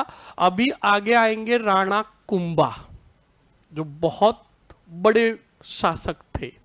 राणा कुंभा के बाद आगे आएंगे राणा सांगा, उनका तो एक एक पॉइंट ध्यान रखना है। फिर आएंगे महाराणा प्रताप। इनके सेलेक्टिव शासनकाल याद कर लो और पिछले वालों का सभी का कर्म याद कर लो। जैसे अभी हमने पढ़ा राणा हमीर, राणा हमीर के बाद सैत्र सिंह, खेत सिंह, फिर आ जाएगा राणा लाखा। बोलो समझ में आया कि नहीं आया? अब चलो, हाँ गजबन पानी ने चाली, वाह क्या बात है सर जी, यस आगे बढ़ो। अब आगे बढ़ेंगे और लिखेंगे हम अगले राजा राणा, बोलो कौन? हाँ जी बिल्कुल लाखा, राणा लाखा। ऑब्लिक करके लिखोगे राणा लक्ष्य सिंह।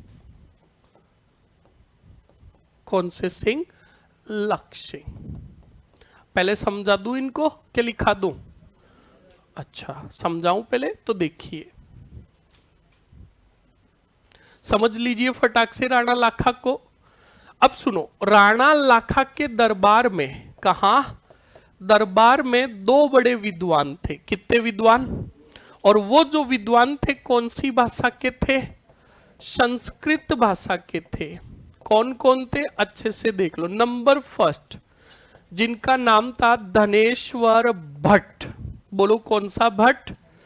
और दूसरे का नाम था जोटिंग भट्ट। कौन सा भट्ट? अरे कौन सा भट्ट रे? कितने विद्वान हो गए? पहला कौन है? दूसरा कौन सी भाषा के थे? किसके विद्वान थे? नाम क्या है? क्या नाम है? याद करने का तरीका, यह आदमी लाखा यानी लाख का कैसे बना सुनना। इनके शासन काल में, लाखा के शासन काल में क्या हुआ था? एक खान मिली। क्या मिली? खान मिली। और खान जो थी वर ही वर, कौन सी वर? और इस जावर से निकलती थी दी ही दी। तो बताओ जिसके पास चांदी की खान हो वो आदमी कितने रुपए का होगा रे? ये याद करने का तरीका है। सवाल अगर पूछ ले किसके शासन काल में चांदी की खान की खोज की गई? राणा लाखा। बोलो समझ में आया कि नहीं आया? हाँ जी। अब देखिए अच्छे से, ये भी पॉइंट हो गया। तो कितने पॉइंट हो गए? 2। अब अच्छा लोग, जरूरी नहीं कि इंसान का दिल इंसान में ही बसे।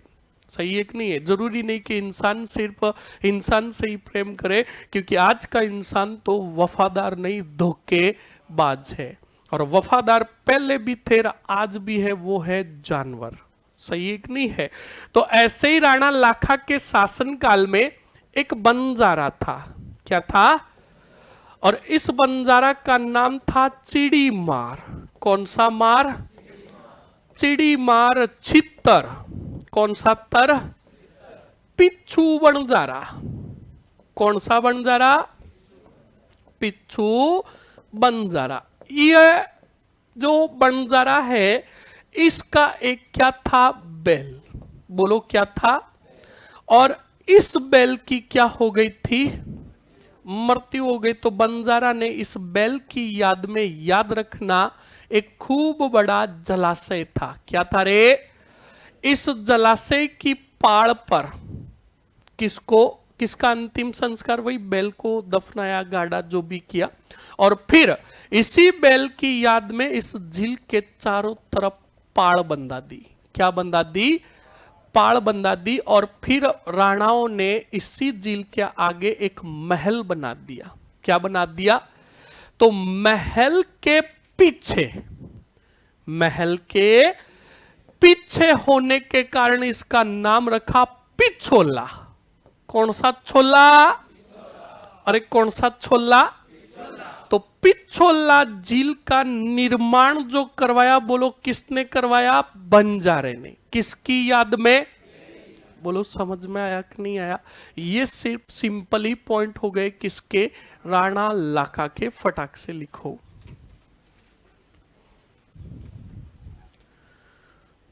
फटाक से लिखिए। पहले ये लिख लो दरबारी विद्वान। दरबारी विद्वान शासनकाल लिखोगे? लिखो 1387 से 1421, 1400 21।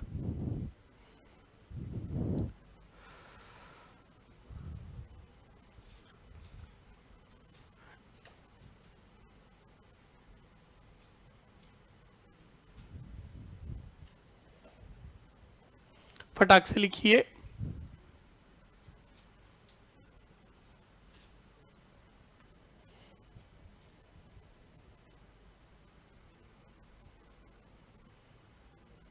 ये विस्तृत रूप से लिखा हूं या सीधा लिख लोगे?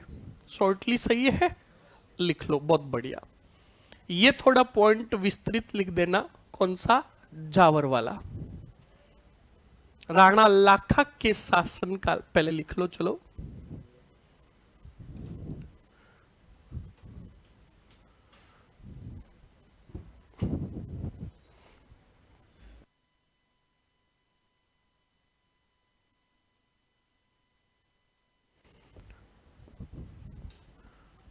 लिखिए फटाक से।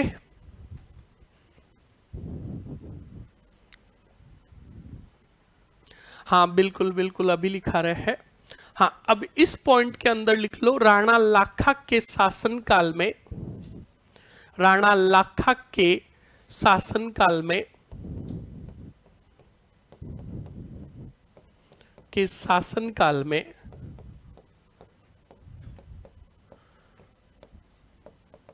चांदी की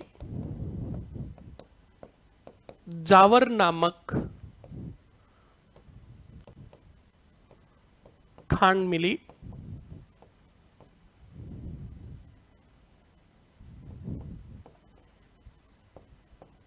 अब बताओ, एक बंजारा था, लिख लो चिड़ीमार, चिड़ीमार छित्तर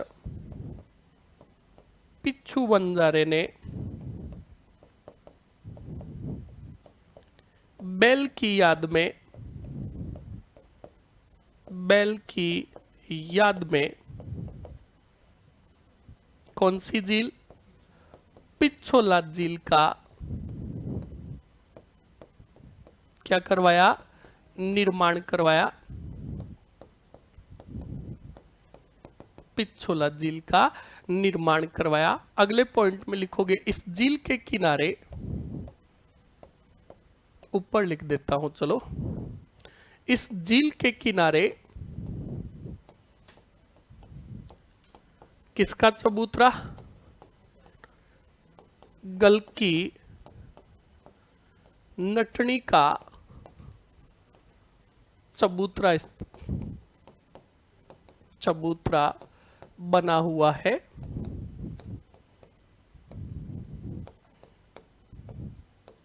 किसका चबूतरा? गलकी नटनी का चबूतरा बना हुआ है। फटाक से लिख लीजिए। हाँ सुमन, बताओ क्या कंफ्यूजन है आपका? फटाक से।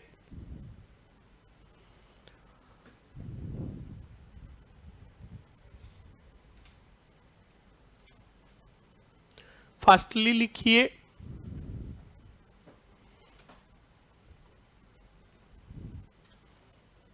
लिख लिया ना? अब नटनी का चबूतरा जो है, याद रखना, यहां पर भी एक बहुत बड़ी कहानी है। आपको यही ध्यान रखना है कि एक नटनी थी जो करतब दिखाती थी। क्या दिखाती थी? करतब दिखाती थी। और इस करतब के बारे में जब राणा जी को पता चला, तो राणा जी ने एक घोषणा कर दी कि अगर मैं जो टास्क दूं, उस टास्क को अगर ये नटनी पूरा कर दे, तो मैं आधा मेवाड़ इस नटनी के नाम कर दूंगा। तब बच्चा लोग, कहा जाता है कि ये बात जब नटनी को पता चली, गलकी नाम की नटनी थी, अब उस गलकी को पता चली तो गलकी राणा जी के दरबार में आई। और गलकी में एक्चुअली क्या, अक्षय कुमार के गुण थे। अक्षय कुमार स्टंट करता कि नहीं करता है, तो ऐसे ही खतरनाक वाले स्टंट करतब दिखाती थी। कौन? गलकी।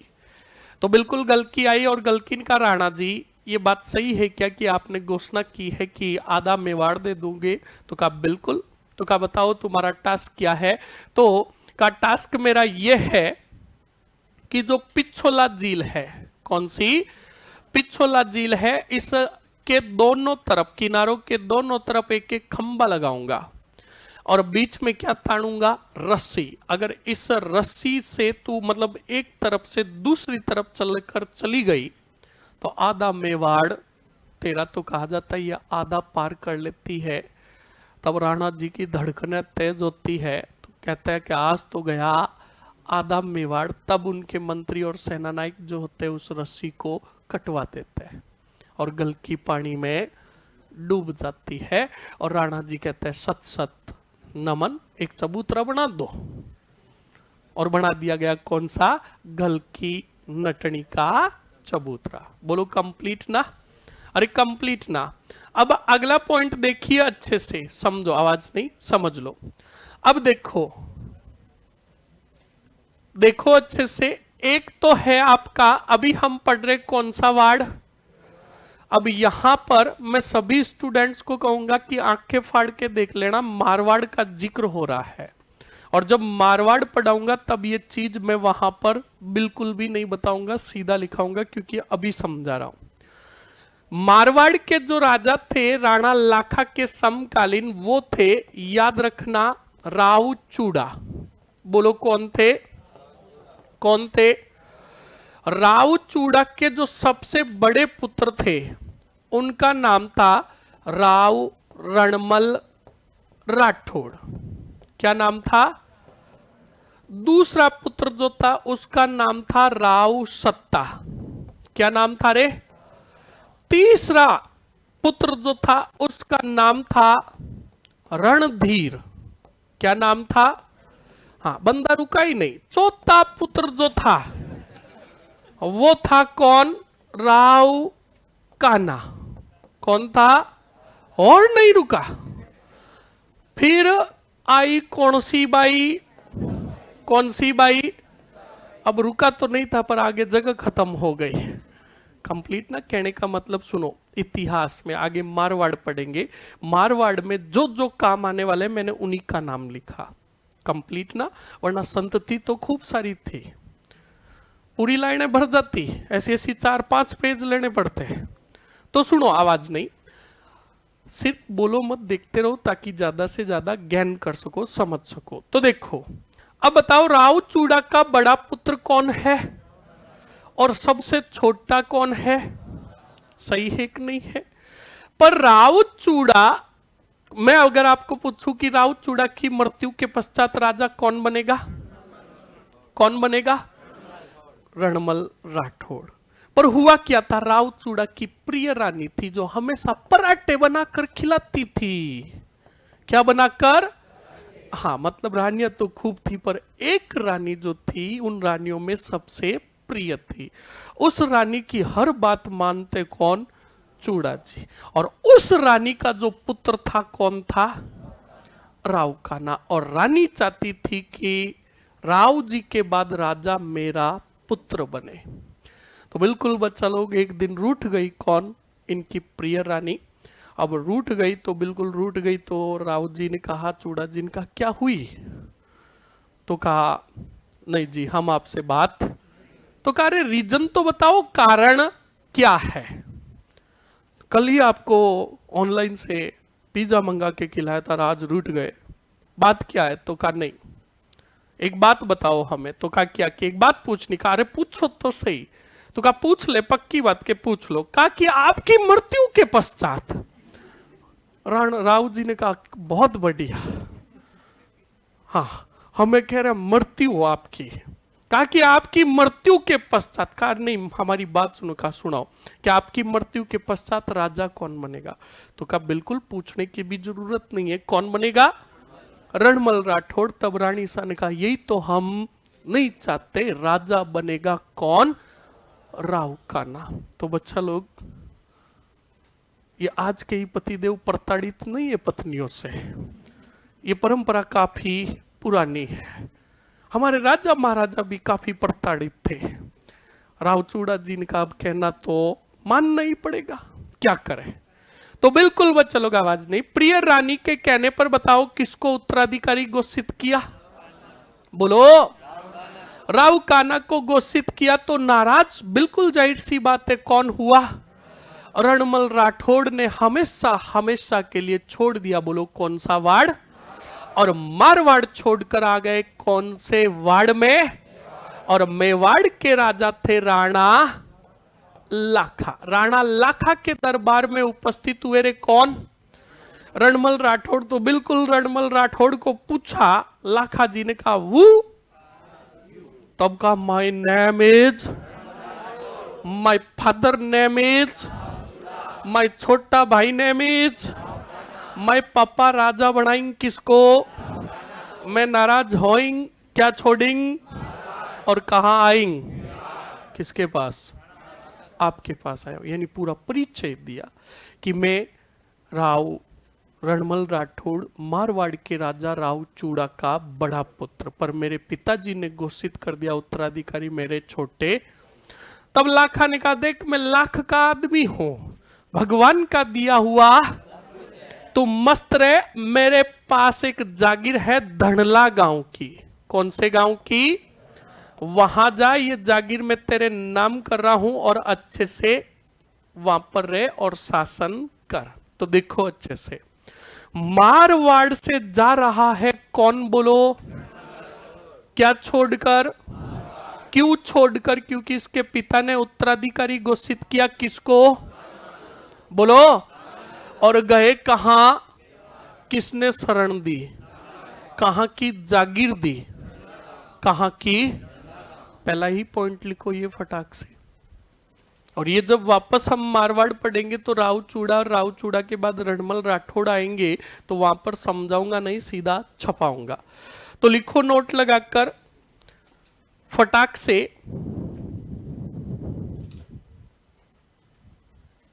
हाँ, पॉइंट लिखिए फटाक से। क्या लिखा आपने? गलकी नटनी वाला चबूतरा लिख दिया ना? नोट लगाकर लिखो, लिखो राणा लाखा के समकालीन,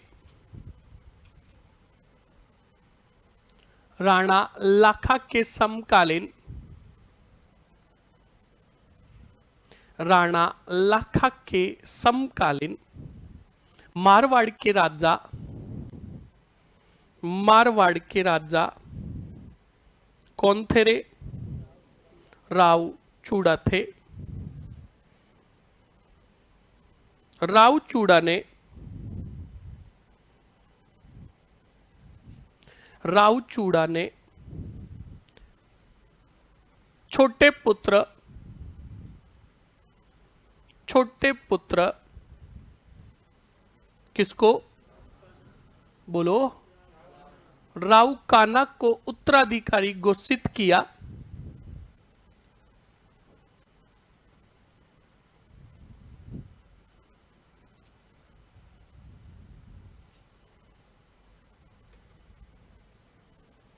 उत्तराधिकारी घोषित किया। तब रणमल राठौड़, रणमल राठौड़ मारवाड़ छोड़कर कहां गया रे? बोलो। मेवाड़ गया।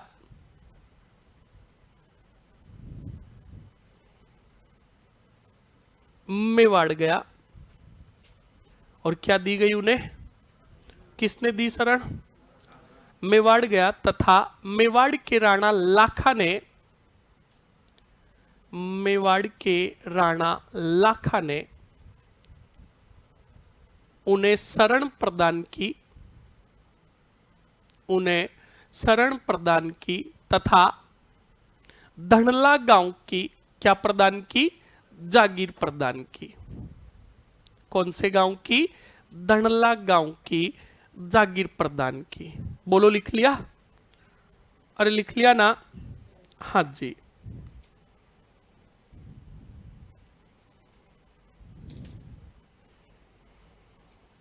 लिख लिया? चलिए, ये हो गए आपके कौन? राणा लाखा। कौन हो गए? राणा लाखा। कंप्लीट ना?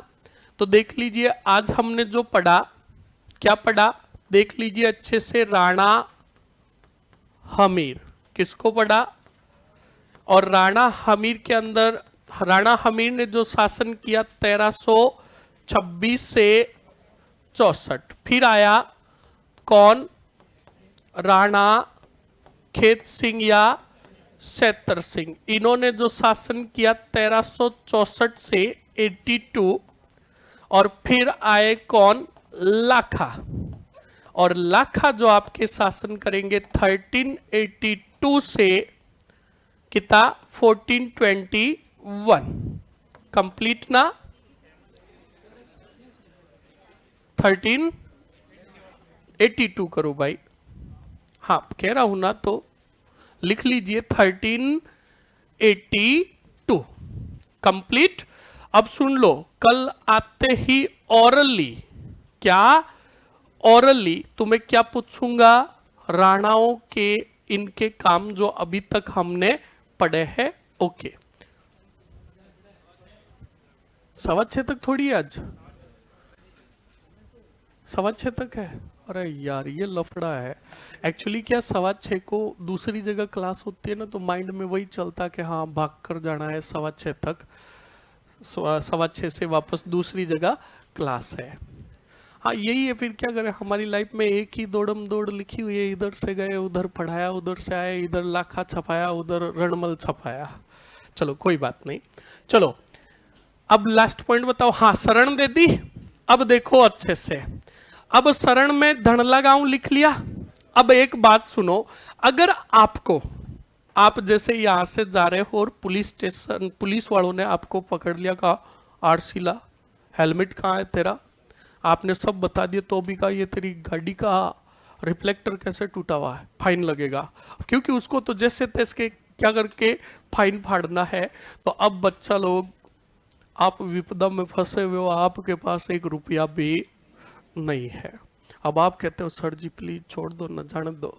तब का नहीं, तभी पास में से आपके दोस्त गुजरता है, दोस्त आपको ऐसी कंडीशंस में देखता है, तो ऐसे नहीं कि मुंह उधर मोड़ के निकल जाता कि कहीं देख लेगा, नहीं, वो बिल्कुल चलकर आपके पास आया और कहा क्या हुआ। तब आपने बात बताई कि यार आज पर्स घर पे भूल गया, ये नहीं पता कि बैग में पड़ा पर रुपया एक भी नहीं है। का पर्स घर पे भूल गया, पुलिस वालों को 100-150 रुपए देने है नहीं, तो आप उसने हाथों हाथ अपने पर्स में से निकाले आपको दिया। आपने क्या कहा? जिंदगी भर भाई तेरा एहसान नहीं भूलूंगा, कल दूंगा तेरे को वापस। अब बेचारे ने कल फोन नहीं किया, परसों फोन किया कि भाई वो 150 रुपए दे दूंगा, खा के जाऊं क्या? सही है कि नहीं? वो एहसान भूल गए। सही है कि नहीं है? तो सुनो यहीं पर समझो, जब रणमल राठौड़ छोड़कर आए, बोलो क्या, तब उन्हें शरण किसने दी? राणा लाखा ने। तो राणा लाखा ने जागीर भी दी थी कौन से गांव की? तो धनला गांव के अंदर रहकर रणमल राठौड़ सोचने लगे कि यार लाखा जी कितने भले इंसान है, जिन्होंने मुझे क्या दी? शरण दी। तो बताओ रणमल की नजर में इज्जत किसकी बड़ी? लाखा की। बड़ी कि नहीं बड़ी? अब रणमल राठौड़ की नजरों में इज्जत बढ़ी, और रणमल राठौड़ बताओ कौन से गांव में है रे? धनला गांव के अंदर। अब अच्छे से समझ लेना, और कल लिखाना ही होगा। धनला गांव के अंदर है कौन से मल जी? और याद करो रणमल जी की एक बहन है, कौन सी बाई? बहुत बढ़िया। और इधर थे मेवाड़ के राणा, बोलो कौन? राणा लाखा। कौन थे? अब राणा लाखा के एक पुत्र था, राणा लाखा के एक पुत्र था जिसका नाम था राणा चूड़ा, ऑब्लिक करके राणा चुंडा। तो अब अच्छे से देख लेना, सावधानी हटी, इधर क्या है? राणा चूड़ा, और इधर देखो ये क्या है? हाँ बस। अब देखो रणमल राठौड़ धनला गांव में रहते हुए, कौन से गांव में? रणमल कहता है कि मेरी एक बहन, बोलो कौन सी बाई रे? हंसाबाई, ये भी बड़ी है। और लाखा के पुत्र जो है कौन बड़े हैं? राउत चूड़ा या सॉरी राणा चूड़ा या राणा चुंडा बड़े हैं। इनके साथ में क्या कर दूं? विवाह कर दूं। अब ये किसने सोचा? रणमल ने। और बिल्कुल बच्चा लोग अभी यहां पे ये ध्यान रखना है कि जैसे मैंने गलती की कि हंसाबाई का रिश्ता रणमल राठौड़ करना चाहता था किसके साथ? राणा चूड़ा के साथ या राणा चुंडा के साथ आपने गलती से बोल दिया कि हंसाबाई का विवाह होना था राव चूड़ा के साथ, नया इतिहास रच दोगे तो किसका विवाह हो रहा है देख लो। हाँ, और खुद नया इतिहास लिखोगे स्वर्णिम अक्षरों में, कंप्लीट ना। इसीलिए तो कहा जाता है कि इतिहास को रटा नहीं जा सकता, इतिहास को समझना पड़ता है।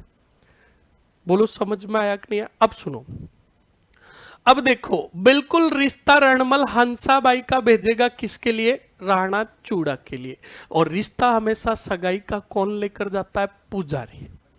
पुजारी हुआ या नाई हुआ, सैन लेकर जाते हैं ना। तो बिल्कुल अब सुनना अच्छे से, बिल्कुल रणमल ने अपने पास बुलाया किसको? पुजारी को। और सगाई का जो शगुन था, कपड़ा, एक कपड़े की ड्रेस हुई, और क्या हुआ? नारियल, और नारियल पर क्या बांधी हुई? हाँ बिल्कुल, और अंदर रुपए 100 1100 रुपए 100 मिले तेरे को, है ना? कोई बात नहीं, एक्सपीरियंस बोलता बंदे का कि सर 6 रुपए। तो बिल्कुल 100 1100 जितने भी है, अगली वाली जैसी पार्टी वैसा ही नारियल आएगा। तो बिल्कुल 1100 रुपए रणमल ने डालकर पुजारी जी को दिए, और पुजारी जी को कहा ये शगुन का नारियल लेकर जाओ। तो कहा बिल्कुल बताइए कहाँ लेकर जाना है, किसके लिए लेकर जाना है? तो कहा आप लेकर जाइए कौन सी वाड़? राणा लाखा के पुत्र है कौन? राणा चूड़ा, उनके साथ मैं अपनी बहन का क्या करना चाहता हूं? विवाह। अब बच्चा लोग पुजारी जी का ओके अभी जाते हैं। अब पुजारी जी नारियल लेकर, फॉर्च्यूनर लेकर कहां से रवाना हुए? दणला से। और बिल्कुल गाना चल रहा था, बनी थारो बनो दीवानो। बिल्कुल करते करते कौन सी वार्ड में आए? पर उस समय इत्तेफाक से क्या हुआ था? राणा चूड़ा दरबार से कहीं बाहर गए हुए थे, वो दरबार में उपस्थित नहीं थे। इस समय लाखा की उम्र तगड़ी वाली, कैडी 18, जैसे बेटा खुद वहां बैठे बैठे गिन रहा था, अधेड़ उम्र के थे। अधेड़ उम्र का मतलब थोड़ा बुढ़ापा था। तो बिल्कुल बच्चा लोग, अब देखो राणा चूड़ा तो दरबार में नहीं है, सामने बैठे कौन? जो थोड़े बुजुर्ग है। अब पुजारी जी पहुंचे नारियल लेकर दरबार के अंदर, तो दरबार में पहुंचे तो बिल्कुल शगुन का नारियल तो छिपा हुआ रहता ही नहीं है। बिल्कुल वो देखा तो लाखा जी ने सोचा कि ये नारियल मेरे लिए है। उन्होंने आओ देखा कोई, कहा पुजारी जी क्या बात है, बुढ़ापे में एक बार हमें और दूल्हा बनाओगे? ये बात कही तो भरे दरबार में मंत्री सामंत जो भी बैठे थे जोर जोर से हंसे। किसके ऊपर? पुजारी के इज्जत के थोड़े बिल्कुल, हाँ बिल्कुल। तो पुजारी जी ने को गुस्सा आ गया। पुजारी जी यू टर्न हुए, वापस फॉर्च्यूनर का टॉप लगाया, और अब की बार गाना लगाया, मौका मिलेगा तो बता देंगे। और गए कौन से में? धनला गांव में। और धनला गांव के अंदर गए, और रणमल जी को नारियल पे कहा मैं कौन ले जाऊं, मैं नहीं ले जाऊंगा इसको अब। तो रणमल जी ने कहा यार बात क्या हुई? बंदा गया था तब तो साइलेंट मोड में आया, वायलेंस मोड में। तो कहा बताइए पुजारी जी बात क्या हुई? कहा क्या बात बताए, बिना फालतू की बात कर दी। तो कहा अरे बात तो बताओ, हुआ क्या तो बताओ। पुजारी क्या कहेगा? मैं कहां गया? बोलो, किसके दरबार में? और नारियल तो मैं तो किसके लिए लेकर गया? राव चूड़ा, राणा चूड़ा के लिए या राणा चुंडा के लिए, पर वो दरबार में। और ये नारियल समझ लिया किसने? खुद के लिए। अब ये बात कही तो रणमल ने कहा रुक जाओ। रणमल ने बहुत बड़ा षड्यंत्र रचा अपने माइंड में, और वापस नारियल दिया किनको? पुजारी जी को। कहा पुजारी जी वापस जाओ मेवाड़। तब कहा ठीक है। तो कहा कि थोड़ा कहानी में चेंज। कहा क्या? कहा कि पहले नारियल किसके लिए जा रहा था? चूड़ा के लिए, राणा चूड़ा के लिए जा रहा था, पर अब हंसाबाई की सगाई और विवाह जो होगा राणा लाखा के साथ होगा। तब पुजारी जी ने कहा भाई ये हाँ क्या कर रहा है? तो कहा समझ, तो कहा पुजारी या बहन मेरी है तेरी है। तब कहा मेरे को क्या करना, मेरे को तो क्या देना है। तो बिल्कुल वापस पुजारी जी जाएगा दरबार में। राणा लाखा देखेंगे किसको, वापस पुजारी को।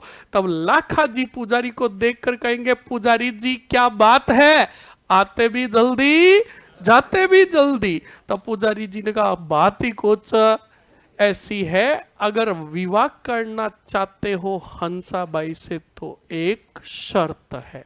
शर्त रखी थी, ऐसे विवाह नहीं होगा। तो लाखा ने कहा बताओ शर्त क्या है। कि शर्त यह है कि हंसाबाई और रणमल राठौड़ ने क्या रखी शर्त, और शर्त ये रखी कि हंसाबाई का विवाह आपसे जब ही होगा जब आप वचन दो कि हंसाबाई की कोख से जिसका जन्म होगा वो मेवाड़ का भावी क्या बनेगा, राजा बनेगा। ये वचन अगर देते हो तो विवाह होवे, वरना नहीं होने वाला। तब बच्चा लोग राणा लाखा ने कहा रहा तो विवाह तो करा, पूरा राजपूताना का राजा बना दूंगा। तो बिल्कुल देखो यानी शर्त को माना, स्वीकारा किसने, लाखा ने। और बिल्कुल लाखा का विवाह हुआ कौन सी बाई से। तो सुनो ये बात पता चली किसको, राणा चूड़ा को, चुंडा को। तो चुंडा ने अपने पिता के वचन को पूर्ण करने के लिए आजीवन राजा नहीं बनने की भीष्म प्रतिज्ञा की। इसीलिए इस राणा चुंडा को मेवाड़ का भीष्म पितामह भी कहा जाता है। बोलो समझ में आया कि नहीं आया? अरे आया कि नहीं आया, ये पढ़ेंगे कल। ओके।